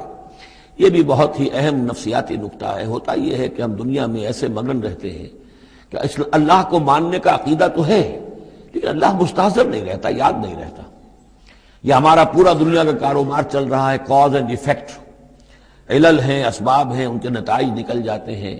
تو جو کاز اینڈ ایفیکٹ کا جو سلسلہ چل رہا ہے، ہم اس میں اتنے گم ہوتے ہیں کہ مسبب الاسباب جو ہے وہ نگاہوں کے سامنے رہتا ہی نہیں۔ یا یہ کہ ہم اپنے کاموں میں اتنے مشغول ہیں، اپنے کام و دہن کی لذت جو ہے وہی ہمیں جو ہے کوئی فرصت نہیں لینے دیتی، یا یہ کہ بنیادی ضروریات جو ہے وہی ہمیں جو ہے اب کوئی فارغ نہیں ہونے دیتی، لہذا ہم گم ہو جاتے ہیں۔ کافر کی یہ پہچان کہ آفاق میں گم ہے، اور مومن کی یہ پہچان کہ گم اس میں ہے آفاق۔ لیکن یہ کافر کا معاملہ کیا ہوتا ہے؟ اللہ کو مانتے تو وہ بھی تھے، مانتے تھے مشرکین مکہ بھی، مانتے تو سب تھے اللہ کو، لیکن یہ کہ اللہ کو تو انہوں نے اوجھل کیا ہوا تھا، آنکھ اوجھل پہاڑ اوجھل۔ تم اللہ سے نہیں ڈرتے، میرے خاندان سے ڈرتے ہو۔ وَاتَّخَذْتُمُوهُ وَرَاءَكُمْ ظِهْرِيًّا، اللہ کو تو تم نے اپنی پیٹھوں کے پیچھے پھینکا ہوا ہے، یعنی اسے تو نسیہ منسیہ کیا ہوا ہے، اس کی طرف تمہارا ذہن ہی نہیں ہے۔ ان ربی بما تعملون محیط، جبکہ میرا رب جو کچھ کہ تم کر رہے ہو اس کا احاطہ کیے ہوئے، تمہارا گھیراؤ کیے ہوئے اللہ، تم اس کی گرفت سے نکل کر نہیں جا سکتے۔ وَيَا قَوْمِ اعْمَلُوا عَلَىٰ مَكَانَتِكُمْ إِنِّي عَامِلٌ، اور اے میری قوم کے لوگوں، کرو جو کچھ کر سکتے ہو اپنی جگہ پر، میرے خلاف جو کر سکتے ہو، جو ریشہ دوانیاں کر سکتے ہو، جو اقدام کر سکتے ہو۔ یہ چیلنجنگ انداز جو ہے ان آخری صورتوں میں آپ کو نظر آ رہا ہے، سورہ نام سے چلا آ رہا ہے، اس لیے کہ وہ کشاکش جو تھی حق و باطل کی وہ اس انتہا کو پہنچ چکی تھی کہ اب حضور صلی اللہ علیہ وسلم کی طبیعت کے اندر بھی وہ بیزاری پیدا ہو چکی تھی۔ اب جو کچھ تم کر سکتے ہو کر لو، انی عامل، اپنا سا جو میں کر سکتا ہوں میں کر رہا ہوں، جو کوشش مجھ سے بن آ رہی ہے میں کر رہا ہوں۔ سوف تعلمون، ان قریب تم جان لو گے، من یاتی ہے عذاب یخزیہ ہے، کون ہے وہ جس پر وہ عذاب آئے گا جو اسے رسوا کر دے گا، ومن ہوا کاذب، اور کون ہے وہ جو جھوٹا ہے، میں جھوٹا ہوں یا تم جھوٹے ہو۔ وارتقبوا انی معکم رقیب، تاکتے رہو، انتظار کرو، میں بھی تمہارے ساتھ اب تاک رہا ہوں، منتظر ہوں۔ ولما جاء امرنا، جب ہمارا حکم آ گیا، نجینا شعیبا، ہم نے نجات دے دی شعیب کو، والذین آمنوا معہ، اور ان کو کہ جو اس کے ساتھ ایمان لائے تھے، برحمت منا، اپنی جانب سے رحمت کے ذریعے، واخذت الذین ظلموا الصیحۃ، اور جو یہ ظالم تھے، گناہ گار تھے، مشرک تھے اور کافر تھے، انہیں آ پکڑا ایک بہت بڑی کڑک نے، فاصبحوا فی دیارہم جاثمین، تو وہ اپنے اپنے گھروں میں اور اپنے ولاز میں اور اپنی کوٹھیوں میں، اپنی حویلیوں میں اوندھے پڑے رہ گئے۔ کأن لم یغنوا فیہا، ایسے ہو گئے جیسے وہ کہیں آباد تھے ہی نہیں۔ الا بعدا لمدین، آگاہ ہو جاؤ، پھٹکار ہے مدین پر، کما بعدت ثمود، جیسے کہ ثمود پر پھٹکار ہوئی۔ وَلَقَدْ أَرْسَلْنَا مُوسَىٰ بِآيَاتِنَا، میں نے عرض کیا تھا کہ اس سورہ مبارکہ میں حضرت موسیٰ کا بس ذکر آئے گا تھوڑا سا جو آ رہا ہے اب، ورنہ یہ 6 رکوع ختم ہوئے انبیاء و رسل کے، ان میں سے 2 رکوع جو تھے وہ حضرت نوح علیہ السلام کے حالات پر مشتمل تھے، اور باقی سب کے لیے ایک ایک رکوع آیا ہے۔ وَلَقَدْ أَرْسَلْنَا مُوسَىٰ بِآيَاتِنَا وَسُلْطَانٍ مُّبِينٍ إِلَىٰ فِرْعَوْنَ وَمَلَئِهِ، اور ہم نے بھیجا موسیٰ کو اپنی آیات کے ساتھ اور واضح سند دے کر فرعون اور اس کے سرداروں کے پاس، فَاتَّبَعُوا أَمْرَ فِرْعَوْنَ، لیکن ان بدبختوں نے فرعون ہی کی پیروی کی، اسی کے حکم کو مانا، اسی کی بات پر چلے۔ وَمَا أَمْرُ فِرْعَوْنَ بِرَشِيدٍ، حالانکہ وہ فرعون کا معاملہ جو ہے وہ کوئی کامیابی والی راہ نہیں تھی، ہدایت والی راہ نہیں تھی۔ یقدم قومہ یوم القیامہ، اب قیامت کے دن وہ آئے گا آگے آگے چلتا ہوا، اپنی قوم کی قیادت کرتے ہوئے آئے گا، آگے آگے آئے گا۔ یوم القیامت، پیچھے پیچھے اس کی قوم آ رہی ہوگی، فَأَوْرَدَهُمُ النَّارَ، اور پھر وہ لا کر آگ کے گھاٹ پر انہیں اتار دے گا، جہنم تک پہنچا دے گا۔ وَبِئْسَ الْوِرْدُ الْمَوْرُودُ، اور وہ بہت ہی برا گھاٹ ہے جس پر اترا جائے، جیسے کوئی پانی پینے کے لیے جانور آتے ہیں، ان کا کوئی سردار جو ہے وہ آگے آگے آ رہا ہو، سب گھاٹ پر وہ اپنے پھر پورے قافلے کو لے آتا ہے، اسی طریقے سے یہ جہنم کے گھاٹ پر، اس آگ کے گھاٹ پر لا اتارے گا فرعون اپنی قوم کو۔ وَأُتْبِعُوا فِي هَٰذِهِ لَعْنَةً، اور اس دنیا میں بھی ان پر لعنت جو ہے ان کے پیچھے لگا دی گئی، وَيَوْمَ الْقِيَامَةِ، اور قیامت کے دن بھی، بِئْسَ الرِّفْدُ الْمَرْفُودُ، برا ہے وہ انعام جو ان کو ملنے والا ہے۔ ذَلِكَ مِنْ أَنْبَاءِ الْقُرَىٰ، یہ ہیں ان بڑی بڑی بستیوں اور بڑے ملکوں کے اہم خبریں، نَقُصُّهَا عَلَيْكَ، جو کہ ہم آپ کو سنا رہے ہیں، بیان کر رہے ہیں آپ پر،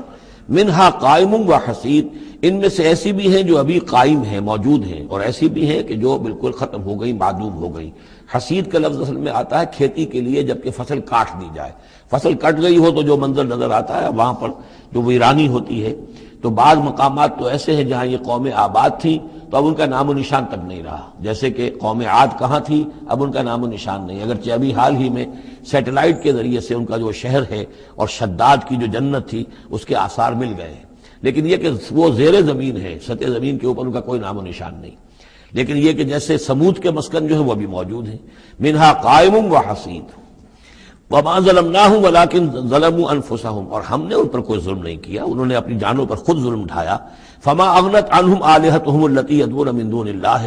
تو کچھ کام نہ آ سکے اور کچھ بچا نہ سکے انہیں ان کے وہ آلہہ، وہ معبود کہ جنہیں وہ پکارا کرتے تھے اللہ کے سوا، من شیء، کچھ بھی،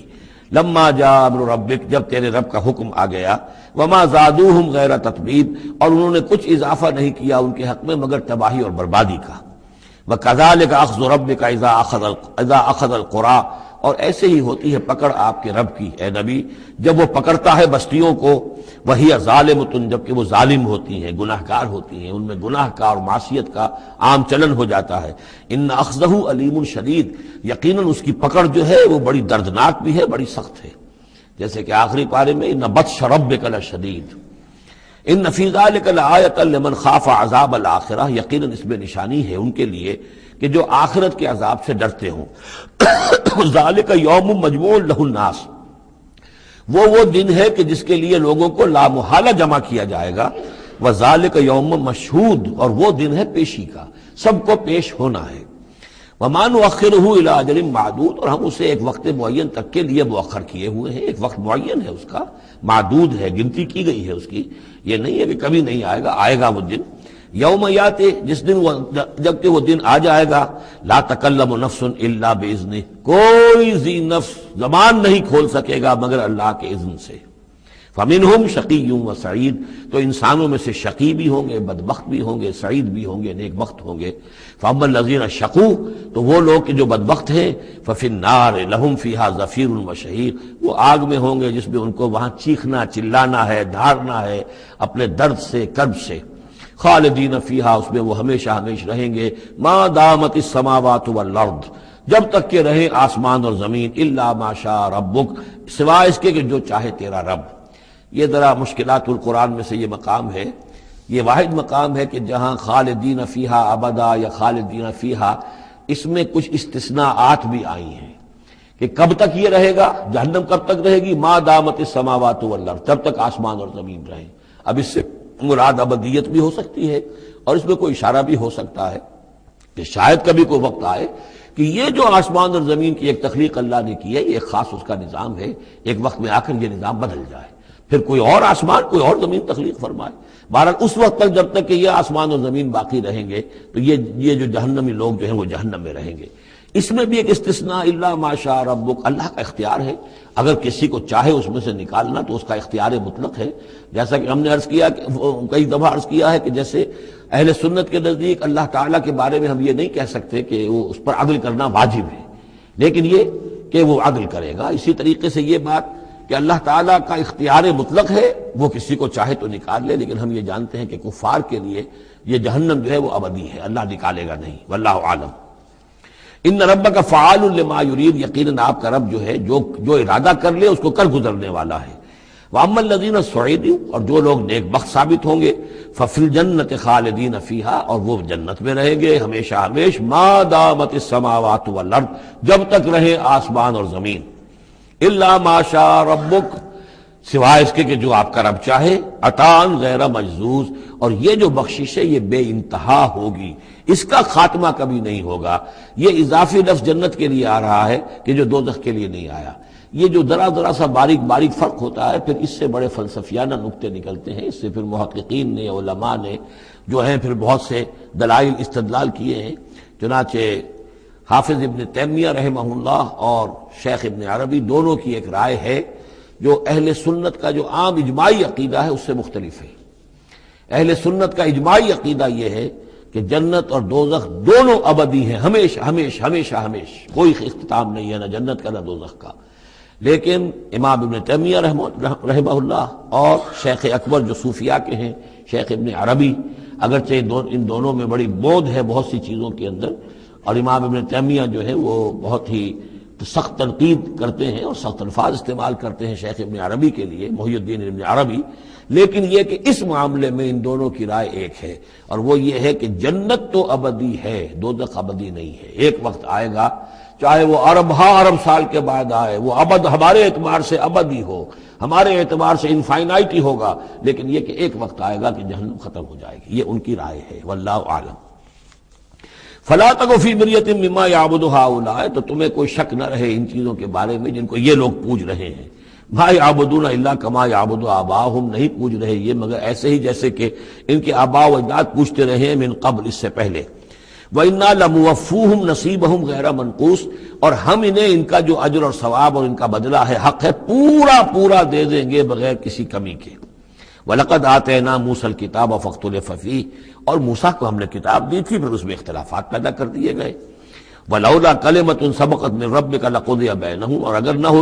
ہوتی ایک بات تیرے رب کی پہلے ہی سے طے، یعنی ایک مدت اور جو ہے اللہ کی طرف سے معین ہے، تو ان کے مابین فیصلہ کر دیا جاتا۔ وَإِنَّهُمْ لَفِي شَكٍّ مِّنْهُ مُرِيبٍ، اور اب تو حقیقت میں یہ لوگ جو ہے وہ تورات اس کتاب کے بارے میں کچھ شکوک و شبہات میں مبتلا ہو گئے۔ یہ بات جو ہے سورہ شورى میں کھل کر آئے گی کہ رسولوں کو جو کتابیں دی جاتی ہیں ان کے وارث بنتی ہے پھر ان کی امت، اور جب یہ اس امت کے اندر جب زوال آتا ہے، اضمحلال آتا ہے، بے عملی آتی ہے، تو اس بے عملی کے نتیجے میں پھر ایک نتیجہ یہ نکلتا ہے کہ پھر کتاب کے بارے میں بھی یقین پورا ان کے اندر نہیں رہتا کہ یہ واقعتاً اللہ کی کتاب ہے، بلکہ اس کے بارے میں بھی ان کے اندر شکوک و شبہات پیدا ہو جاتے ہیں۔ وَإِنَّ كُلًّا لَمَّا لَيُوَفِّيَنَّهُمْ رَبُّكَ أَعْمَالَهُمْ، اور لازماً یہ جتنے بھی لوگ ہیں ان سب کو اے نبی آپ کا پروردگار ان کے اعمال کا پورا اجر دے گا، بدلہ دے گا۔ انہ بما یعملون خبیر، جو کچھ یہ کر رہے ہیں وہ اس سے باخبر ہے۔ فاستقم کما امرت ومن تاب معک، تو اے نبی آپ ڈٹے رہیے جیسا کہ آپ کو حکم ہوا ہے، اور جو لوگ بھی جنہوں نے توبہ کی ہے آپ کے ساتھ، یعنی توبہ کی ہے وہ شرک سے باز آئے ہیں، کفر کو چھوڑا ہے، ایمان لائے ہیں، پلٹ آئے ہیں آپ کے ساتھ، ولا تطغوا، اور اب آگے نہ بڑھیے، حد سے تجاوز نہ کیجیے۔ یہ تجاوز یہ بھی ہو سکتا ہے کہ عذاب کی جلدی کریں، کہ جلدی اب اللہ تعالیٰ فیصلہ چکا دیں۔ تجاوز یہ بھی ہو سکتا ہے کہ کہیں غصے میں آ جائیں اور لوگوں کی مخالفت کے اوپر جو ہے وہ اپنا جو حلم جو ہے اس کا دامن ہاتھ سے چھوڑ بیٹھے، تو یہ مختلف چیزیں ہو سکتی ہیں۔ انہ بما تعملون بصیر، جو کچھ تم کر رہے ہیں اسے بھی اللہ دیکھ رہا ہے، جو کچھ وہ کر رہے ہیں اسے بھی دیکھ رہا ہے، اس کو ان کی سزا دے گا، تمہیں تمہارا اجر و ثواب دے گا۔ ولا ترکنوا الی الذین ظلموا، اور دیکھو ان ظالموں کی طرف کوئی جھکاؤ پیدا نہ ہو جائے تمہارے اندر، رشتہ داری کی وجہ سے، دوستی کی وجہ سے، تمہاری ان کے ساتھ جو پرانے مراسم چلے آ رہے ہیں،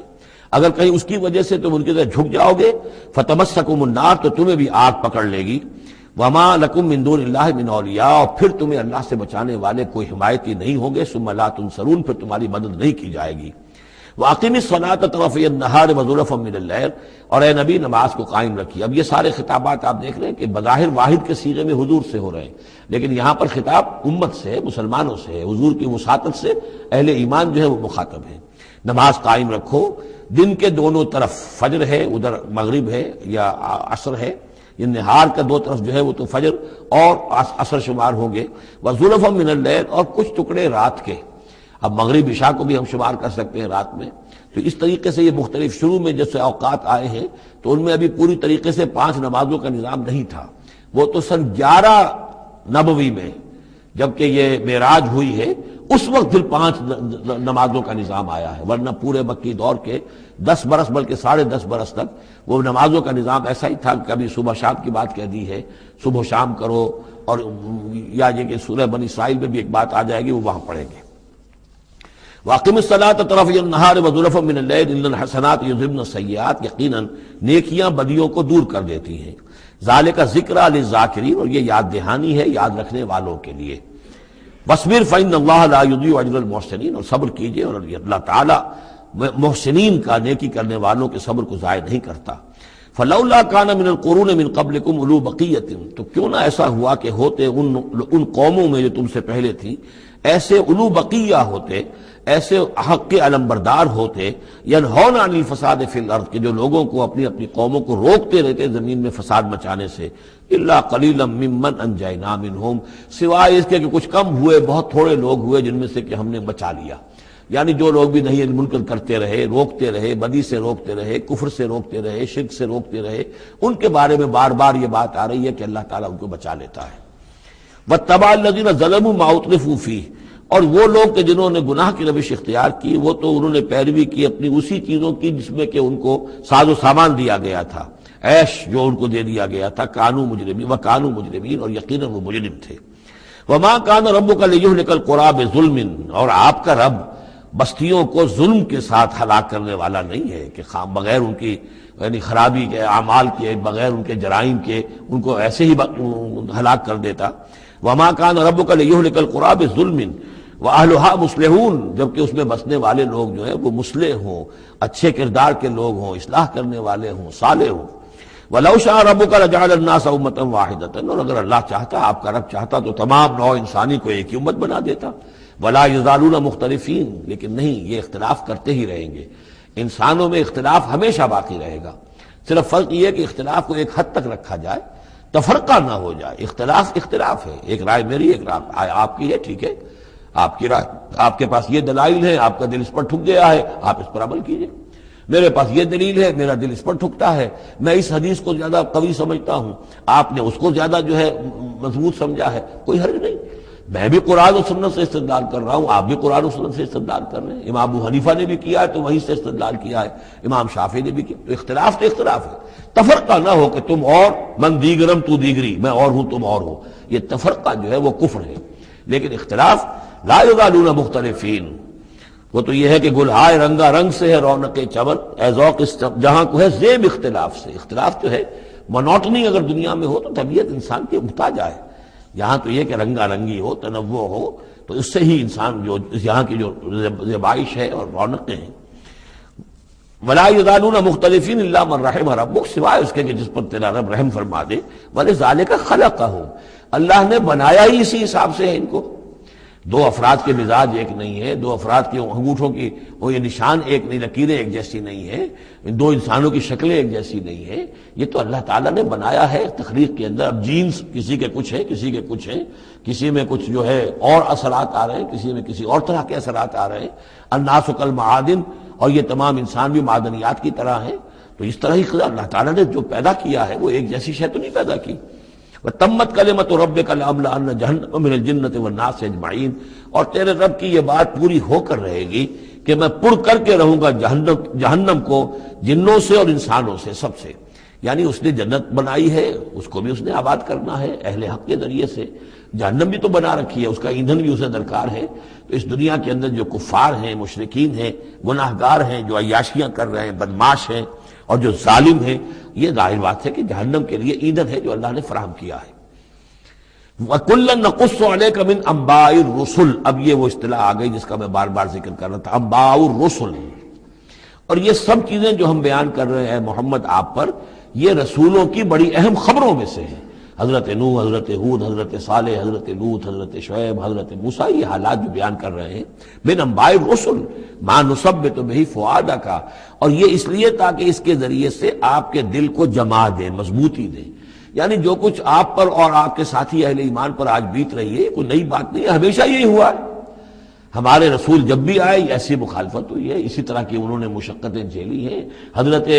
شعیب کو بھی یہی کہا گیا کہ اگر تمہارا خاندان نہ ہوتا تو ہم کبھی کہ تمہیں جو ہلاک کر چکے ہوتے، تو اگر اسی صورت سے آ جائے محمد صلی اللہ علیہ وسلم آپ دو چار ہیں تو یہ کوئی نئی بات نہیں ہے، یہ تو گویا کہ اس راستے کے یہ تو لازمی جو ہے اس کے حالات ہیں۔ تو اس سے یہ کہ دل کو تثبیت ہوتی ہے کہ بالآخر کامیاب کون ہوا، آیا حضرت شعیب کی قوم کامیاب ہوئی یا حضرت شعیب کامیاب ہوئے؟ تو بالآخر کامیابی اے نبی آپ کی اور آپ کے ساتھیوں کی ہے۔ وَجَاءَكَ فِي هَذِهِ الْحَقُّ، اور اس قرآن میں یا اس سورہ مبارکہ میں آپ کے پاس حق آ گیا ہے، وَمَوْعِظَةٌ، اور نصیحت آ گئی ہے، وَذِكْرَى، اور یاد دہانی آ گئی ہے، لِلْمُؤْمِنِينَ، اہل ایمان کے لیے۔ وَقُلْ لِلَّذِينَ لَا يُؤْمِنُونَ، اور کہہ دیجئے ان لوگوں سے جو ایمان نہیں رکھتے، اعملوا علی مکانتکم، کر لو اپنے مقام پر جو کچھ کر سکتے ہو، اب کوئی اختلاف، کوئی بھی اپنا دقیقہ فروگزاشت نہ رکھو، میری مخالفت میں میری جو بھی تم دشمنی میں کر سکتے کر گزرو، انا عاملون، ہم بھی اب کر رہے ہیں جو کچھ ہم کر سکتے ہیں، وانتظروا انا منتظرون، تم بھی انتظار کرو کہ اللہ تعالیٰ کیا فیصلہ سناتا ہے اور آخری بات کیا آتی ہے، اور ہم بھی منتظر ہیں۔ وَلِلَّهِ غیب السماوات والارض، اور اللہ ہی کے لیے ہے آسمانوں اور زمین کا تمام چھپی باتیں اور تمام چھپے خزانے۔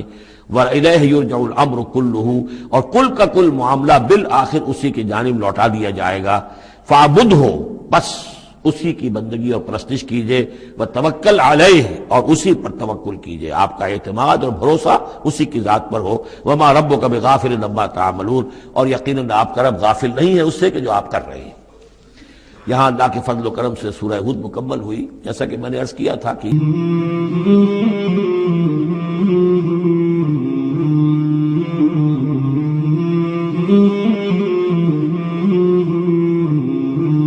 مولاي صل وسلم دائما أبدا على حبيبك خير الخلق كلهم،